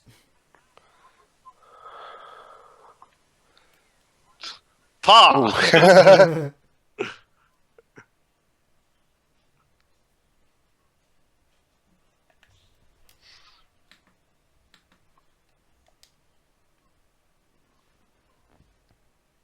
All right. Let's get some more hints about this.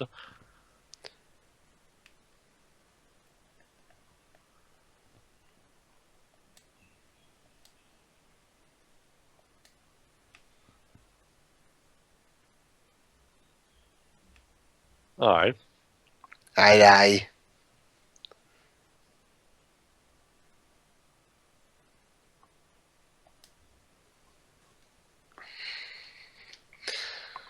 Mhm.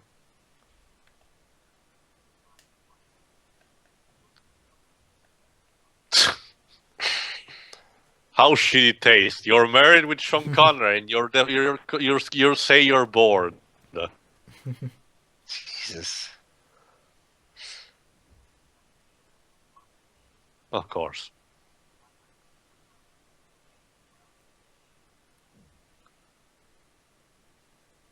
Hmm.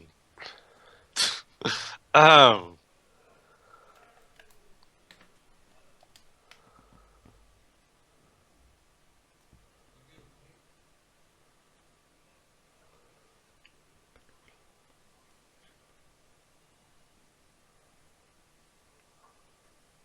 So yeah, in the end, it's just about love once again.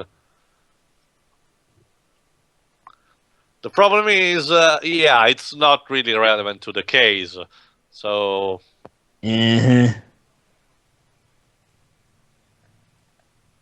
Ooh.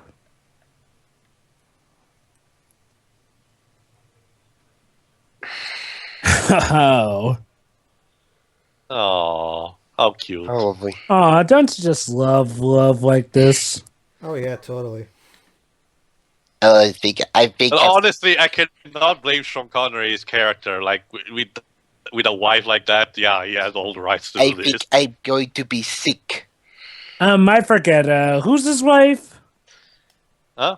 No, she was not being shown. Remember, according to Sean Connery's story, he was married, but his wife was bored. So she started cheating on him. Yeah, and he was divorced. He basically divorced on. Yeah. Anyway, Poirot seems to have almost a clear mind on who did it, and he has just only two people left. So he probably has figured out everything. If you guys And are now it's time to talk to Hector McQueen, the American. Oh, fuck you. Oh, wait, never mind. Wrong American. That's the Italian American. Antonio Tony Fascarelli. Scarelli. All the stereotypes. What is it with Italian American characters and talking so fast I can barely understand them? People say it has something to do with them being car salesmen and suckering you into the deals. What the- Jesus Christ. Whoa!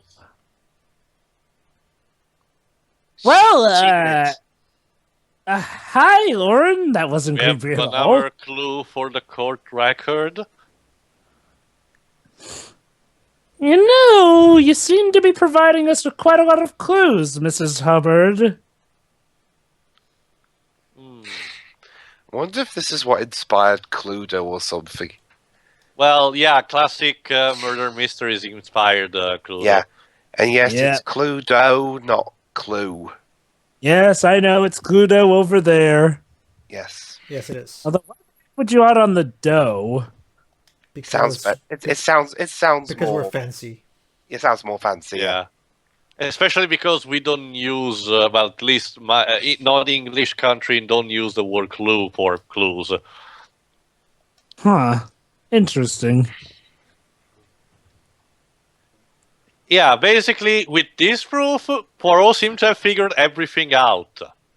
Let me guess. It So- turns out he's completely wrong. So, Dweebs and Pedro, do you have any guess who might have been the murderer? Either her or the butler. Think back to all the clues and what may or may not fit. Yeah, you were totally pointless. Fuck off.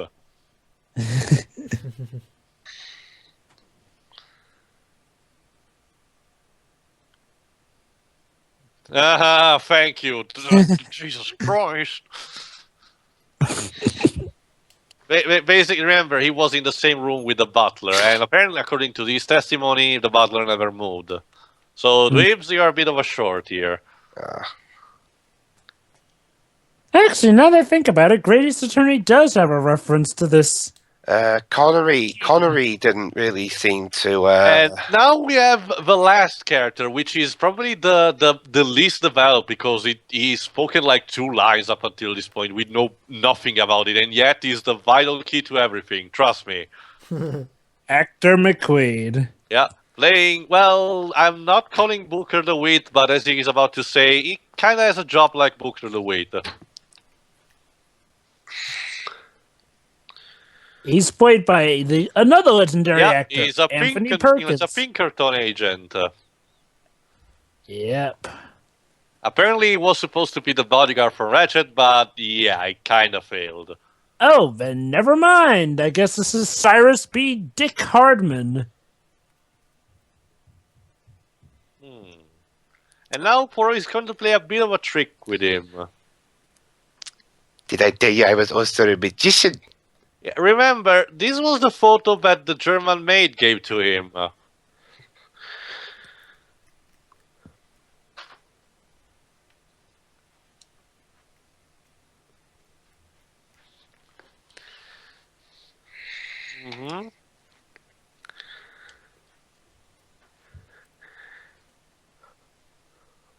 So yeah, now something starts to be some to be surfacing up.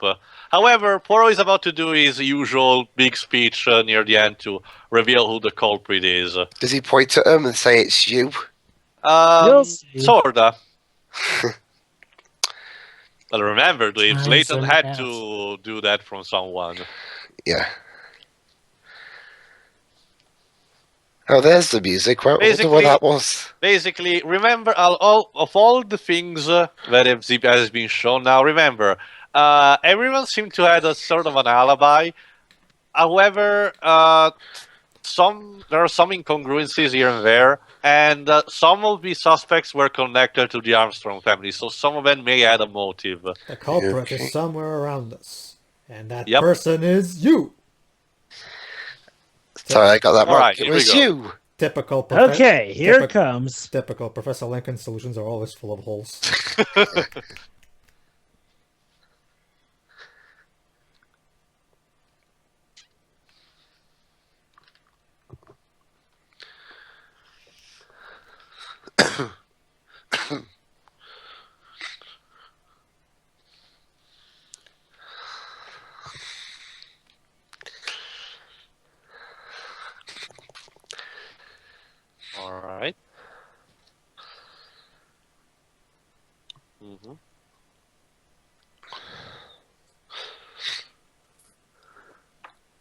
Yes, indeed.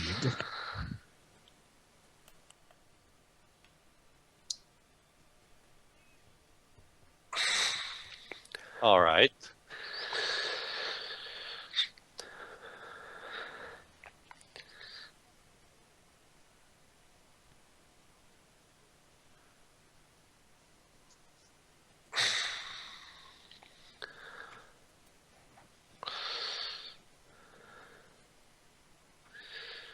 That's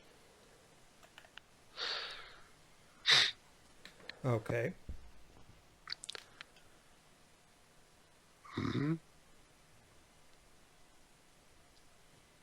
yeah. That could be the easiest solution. But a bit too easy. Yeah. It's never that easy.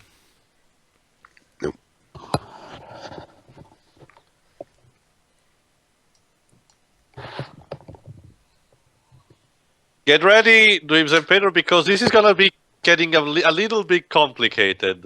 Well, of course. Look, it's Agatha No, Christie. it's even more complicated than the usual murder mystery. Trust me. Yep.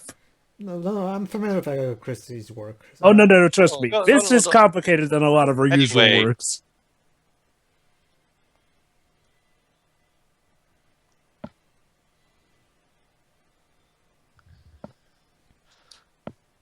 All right. Mm-hmm.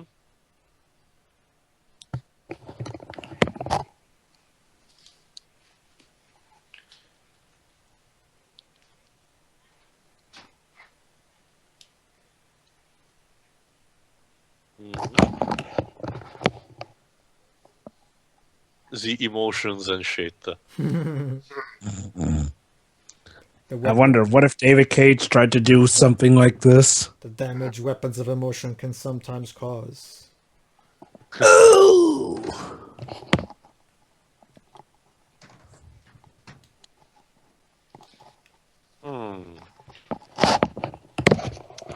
Yes, to avenge her death, so much that he dressed up as her. Remember, that's Norman Bates there. That's the problem. His initial suspect kind of faded, considering how confusing the other interrogation went. However,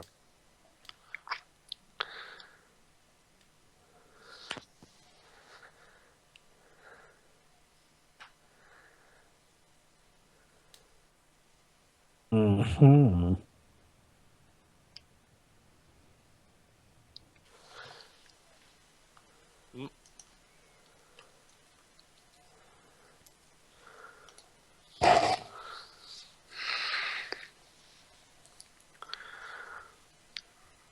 yep.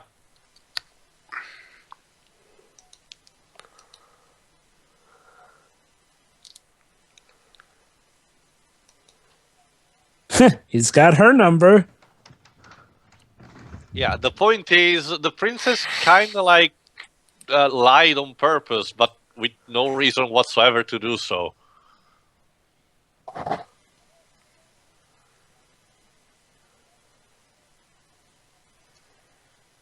Yep. Now you may wonder, why would she evade stuff if she is quite possibly the least amount of motive? And, clearly the least of a suspect, considering her frailty. She wanted to murder the guy, but she couldn't physically do it, so she hired someone to do it for her or something. Mm-hmm. But think, Dwibs, why would she want to kill the guy? Because he left her or something? I'm glad you find humor in this, Twips. I, however, do not. Actually, that was a Last Spectre reference. You wouldn't know. No, but the way the line was delivered was a bit funny. Yeah, that's how. Yeah. That's how Miller delivers it. So. To be fair, Pedro, that line is actually sort of a reference to something, so I can see why Tia would definitely get it. Anyway.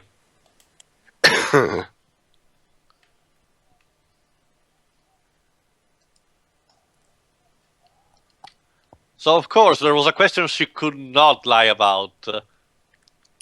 Her maiden name. Mm-hmm.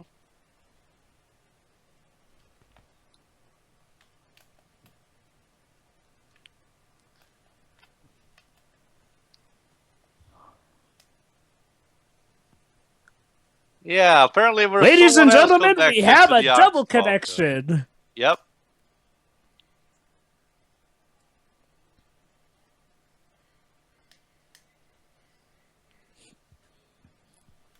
Apparently, she's supposed to be the younger sister of Armstrong's wife. Welcome to the train of coinkydinks. Surprised they didn't rename the train after that. Murder on the Kawinky Dink Express. This is most unorthodox.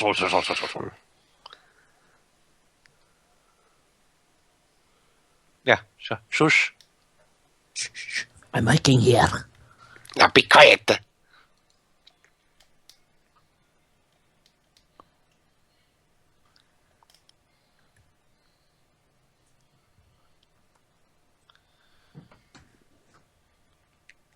Yeah, you have to think course. more outside the box on this one, but Poirot is also something for that.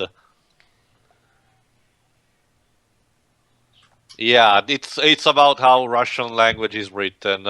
However, yeah, it's a bit of a stretch, but I can see that. However, that still leaves a huge point. What was the Princess Tissue doing there? Yep. Now, who would handle her tissue? Maybe, I don't know, her maid. And also, there's another bit of a interesting thing.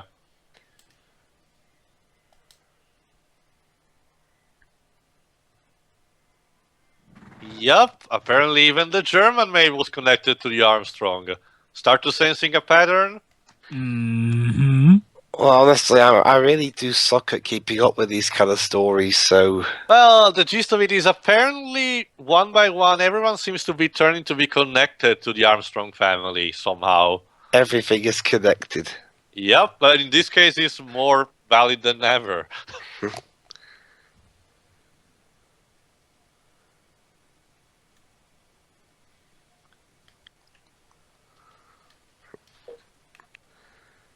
Of course.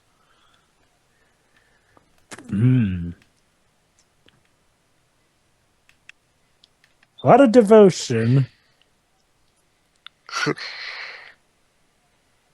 And then Oh. there is number 7. Peter That Dante. reminds me. This Mrs. Ripley's devoted waiter.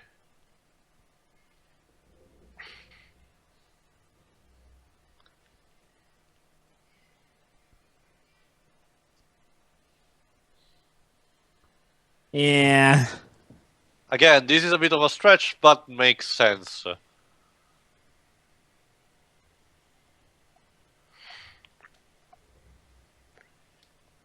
However, all of these made for a bit confused about this, so it still did not have a clear idea what the fuck was going on.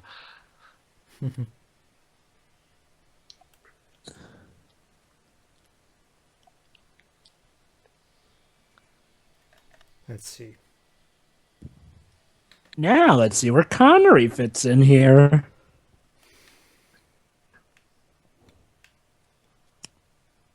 Well,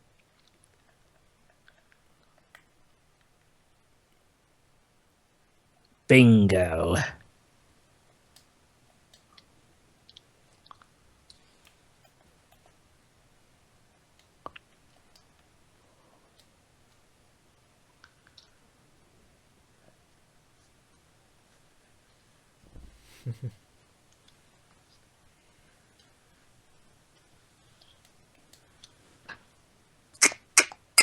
you see it, Pedro, this murder was clearly premeditated by someone who wrote Final Fantasy.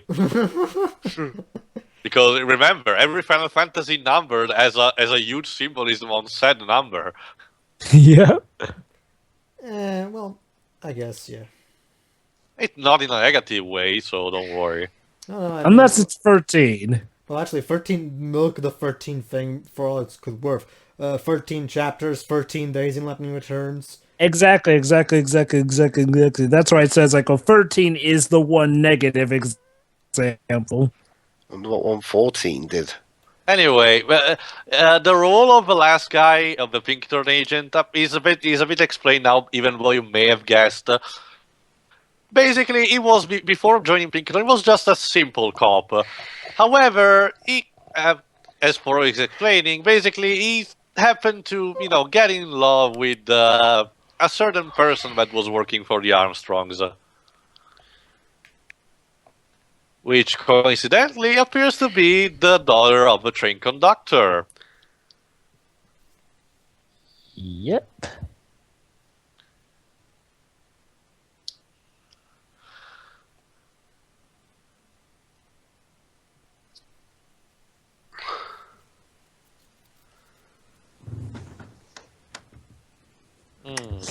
Yep. Yeah, sorry, your daughter's kinda gone.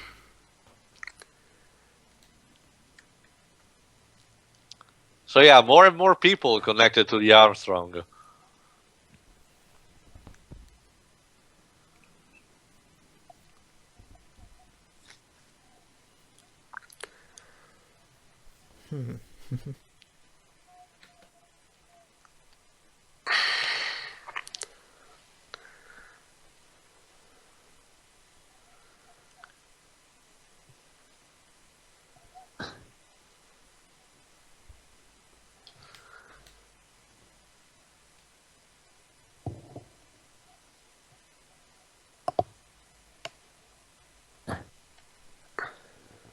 Basically, the kimono girl that showed up was completely pointless, and according to Poirot, even the train conductor uniform was basically a decoy.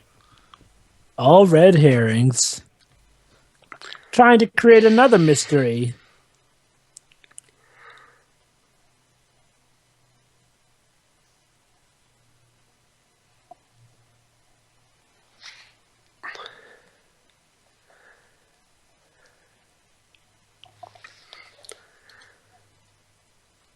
Yeah, that is kind of weird.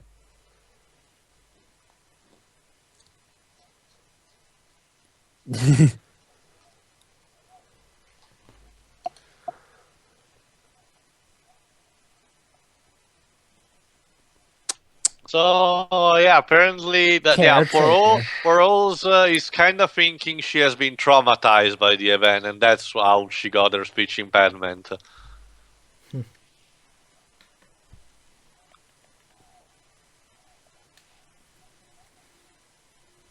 So, yeah, it turns out she may have been the one surviving caretaker, shall we say, of the child.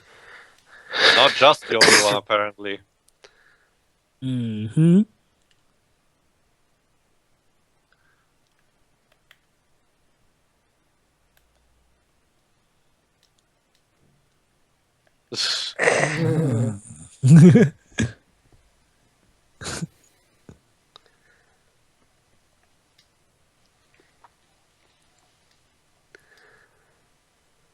Hmm.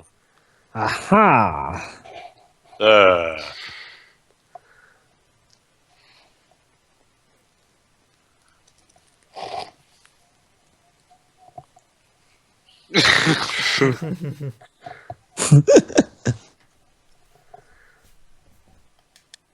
Yeah, the main problem remains.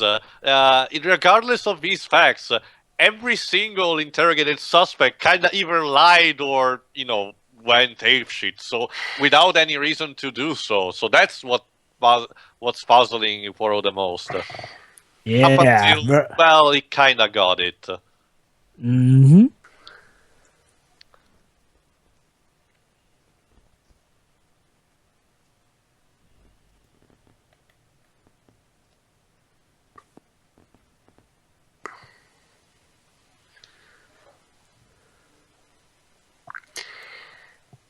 So you had to film this in one take after drink water. Okay, back to Honestly, I can imagine this was done in one take, like it was improvised. Which would make sense since a lot of the stammering they left in to simulate a faltering witness. Not to mention that in this scene, it's pretty much only Albert Finley talking. I'll say. Albert Finney. And Oh, now, Finley. Mrs. Hubbard.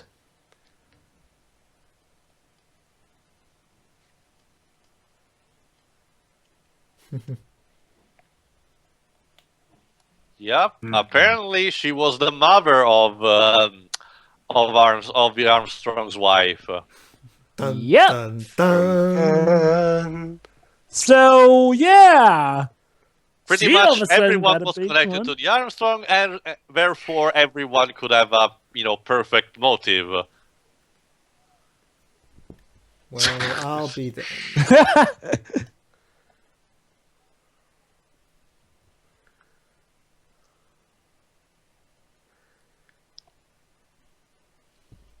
All right, here's what really happened, pretty much.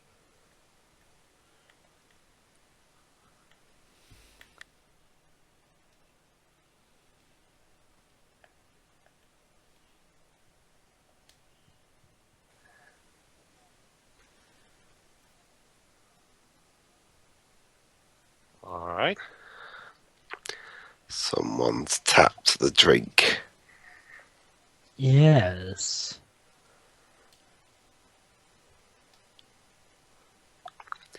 So the butler. The butler served the drink, however, was the assistant who drugged it. Oh, all right. So the Well, train did he assistant drink? spiked the drink. But remember, he was stabbed as well. So, well, we're gonna show what happened, how exactly Ratchet ended up being stuck in his bed, pretty much. Also, that night suit. Oh yeah, rich.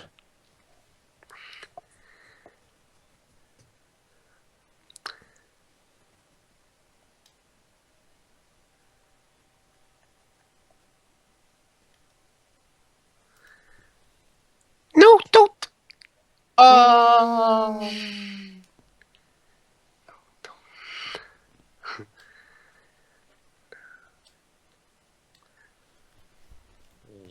Oh, this report is so. Daisy Armstrong. No. Yeah, and remember, it was the writing that was discovered by Poirot by burning it under the two hat hangers. Last thing you read. Nice. I'll be right back. So tripping balls, man. Look. Da da da da da da da. And of course, this also means they kind of faked out the hour of murder by simply breaking the watch. There you go.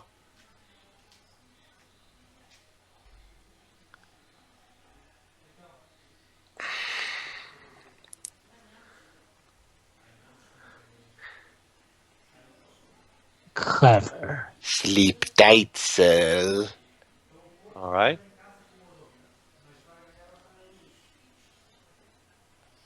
And now he's just doing the thing we have seen before about speaking in French about having a nightmare, just in order to remember. Basically, this was again part of, according to what Poirot think, was the charade done by thinking that was another man infiltrated that didn't talk in English.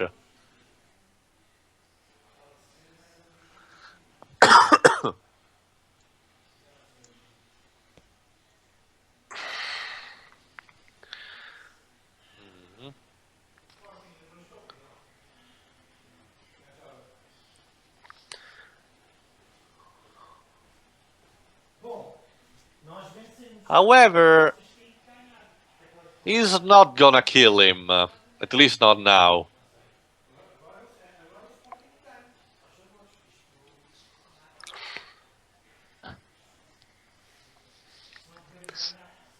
The drink was drunk, but was it really the killing blow? No, remember, it was just stabbed. Exactly.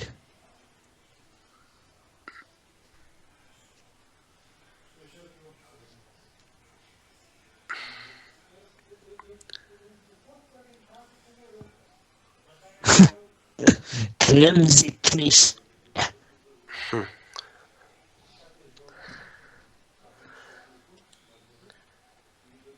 Ironic. because this movie itself will spawn cliches.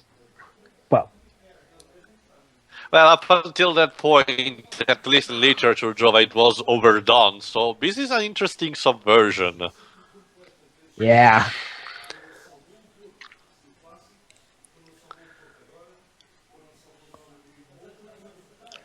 Yeah. However, Convenient.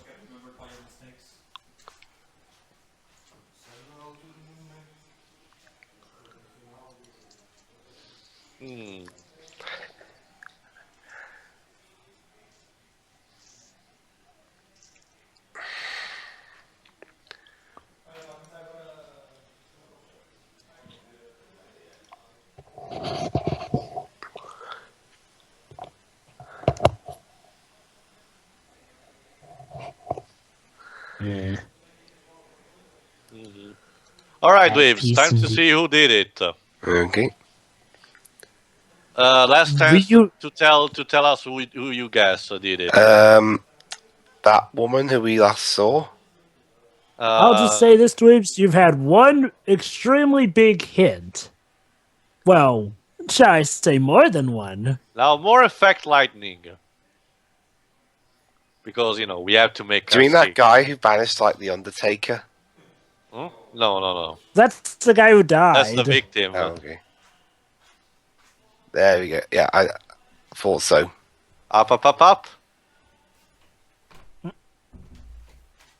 There you go, first tab. Yeah. Oh. How many stabs were there? Oh, I see. They all did it. Yep. They all took it in turns stabbing the guy. Yep. One by Remember, one. 13 stabs. Well, man. Mm-hmm. Pa. And by the One This is took a interesting. turn. This is you also hear via sound effect which stabs were more effective, which one were more, light-hearted. Yeah. Like you can Oh, also I'm guess. back Like where in I this missed. case, it's Basically, Pedro, everyone did it. yep. Remember, there were like 13 to 12 stabs. That was your big clue. 13 suspects. Remember, everyone was connected to the Armstrong, so of course that also means they kind of organized everything.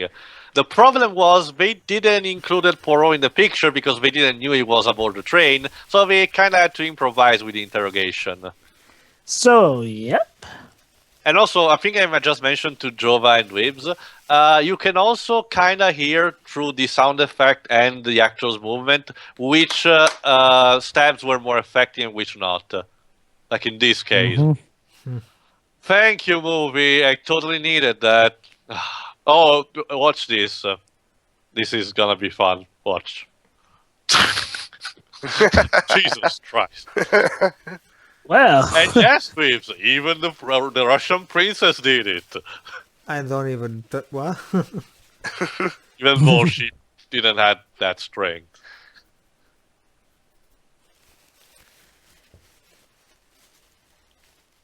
and of course, Norman Bates himself.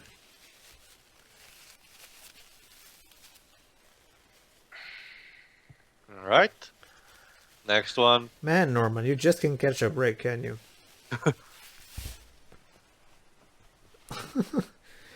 He's dead. I think you got him. No. We must be absolutely sure. Yep. We need to stab him like at least 3 to 4 more times.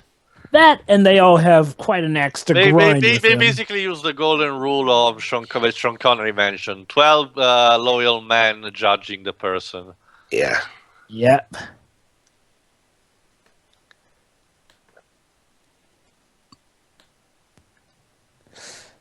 There you go. There you go. Everyone did their job, so of course it's time to leave the scene. Of course, closing everything. All right, type the bed. The way they really tricked him out, which was also mentioned while you were away, Pedro, was like, well, Norman Bates there sort of drugged him to make him fall asleep. The last thing he read was the daughter's name, Daisy Armstrong. And then basically he broke the watch to make it seem like the murder occurred earlier than it actually did. And basically everything else was a decoy to make Poirot thinking otherwise. Well, basically, remember, this is all just a conjecture that Poirot thinks... And this is the part where everybody, Poirot, there's one flaw in your plan. We're like 13 and you're just 1. We can just take you. And then they pull out their knives and they kill him. It could have happened, but remember, these are not serial killer. They just acted vengeance on loyal terms. They're not evil in nature. Yeah. Mainly, this whole thing was sort of the ultimate vengeance against one man. Surprisingly enough, this is an Agatha Christie murder mystery where the murders are not inherently evil or driven by pure evilness. They just want justice from what happened to a crime that was never properly solved. Funny how the guy being paranoid was actually right on the money. Heck, even his butler wanted to kill him.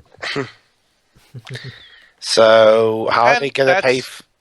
Well, don't worry. We're about to explain to say the conclusion to this.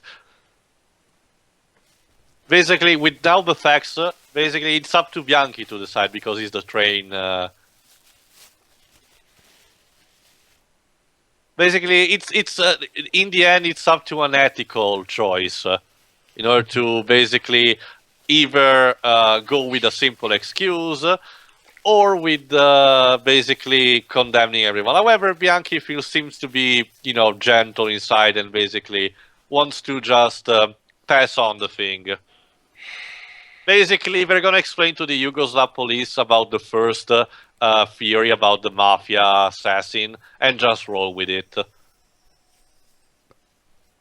And right in time, not a proper, completely good ending.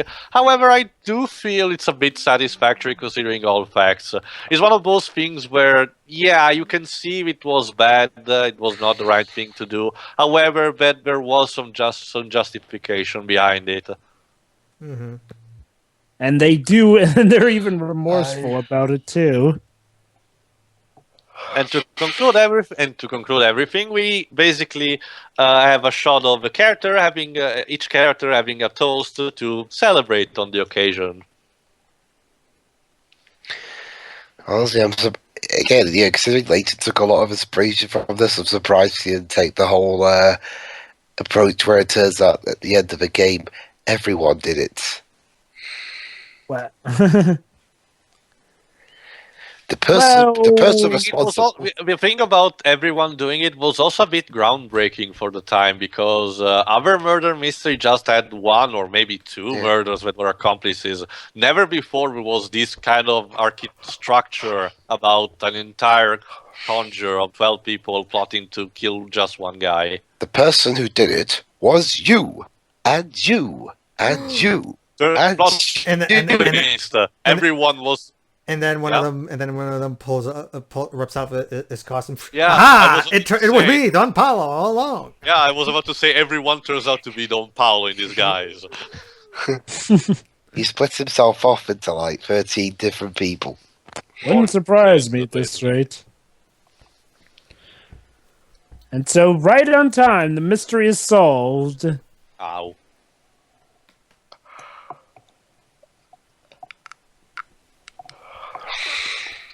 I'm honestly surprised about this copy of the movie. Like, are there credits in this movie? Because we're literally like 1 minute away from Remember, Pedro, in the 70s, credits were extremely 70s. short. Yeah, 70s, I forgot. 70s. Yeah.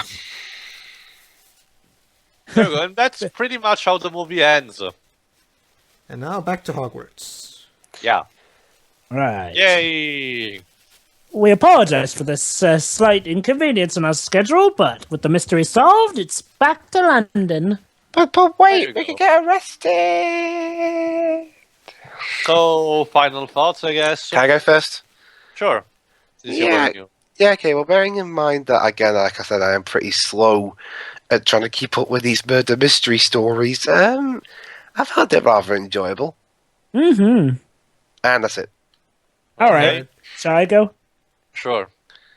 Yeah. Okay, now seeing this movie again, yeah, you're right. I have seen this before, actually. It's a long, long time, but I love this movie. I mean, yeah, this movie, well, okay. More so the story, but the movie itself did also spark some things that later murder mysteries would do. But yeah, this story and movie were groundbreaking with the twist it threw in and actually making the killers actual actual legitimate people, and not just making them mustache twirlingly evil, which was groundbreaking for the time. Writing superb. I love how each character is portrayed. It's like no character misses the mark in over the topness. For better or for worse. And yeah, all the tropes fall in right in this, and no plot is good enough. There are some, but realm of plausibility, and great story, and it's thrilling enough. You're on the seat, and again, the characters are all enjoyable. Yeah, I definitely recommend this to any and everyone, especially if you're over murder mysteries. All right, And Pedro? that's it. Yeah, it was pretty fun. I mean, Agatha Crhistie knows how to craft a good mystery, and this is yet another example. I do. It's not. I don't particularly care for the everybody did it thing. I usually prefer when it's just one culprit to make it harder. I mean, the whole. I don't know. But maybe it's just. But that's just my personal taste. For what this is trying to do, it's fine. Yeah, it's fun, and the actors are all play their parts really well, and yeah, it's pretty fun. All right. Go for last. Yeah, as I mentioned, this movie, I have had a bit of nostalgia with this movie, but regardless of that, even though for today's standard is not, groundbreaking and everything, for the time it was pretty much the best thing that could happen. It was a story that pretty much everyone know, that was groundbreaking on a lot of tropes and cliches, had a stellar cast to boot, and was solid to begin with. So of course it was it was a huge hit back in the day. And for me personally, as I mentioned, it was it was one of the very first murder mystery movies I ever saw. So of course, having to be exposed to that, I had it was my kind of introduction, and it was really interesting and charming. Of course, as Pedro mentioned, the idea of everyone behind it may not appeal to everyone, especially because it distances itself greatly from the usual solution to a murder mystery. However, I did find it plausible, even though sometimes a bit contrived. It thing was and plausible. everything. It was all fine. It's just that it doesn't particularly. Well, in true murder mystery fashion, back in the day, if you have noticed, you didn't had a lot of clues to work with in such short time to figure out what Poirot think.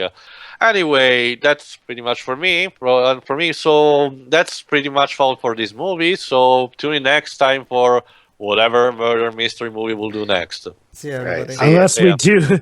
It'd be funny is if the next murder mystery thing we do is another one of the adaptations of this story. Anyway, See ya, see ya. everybody. See ya.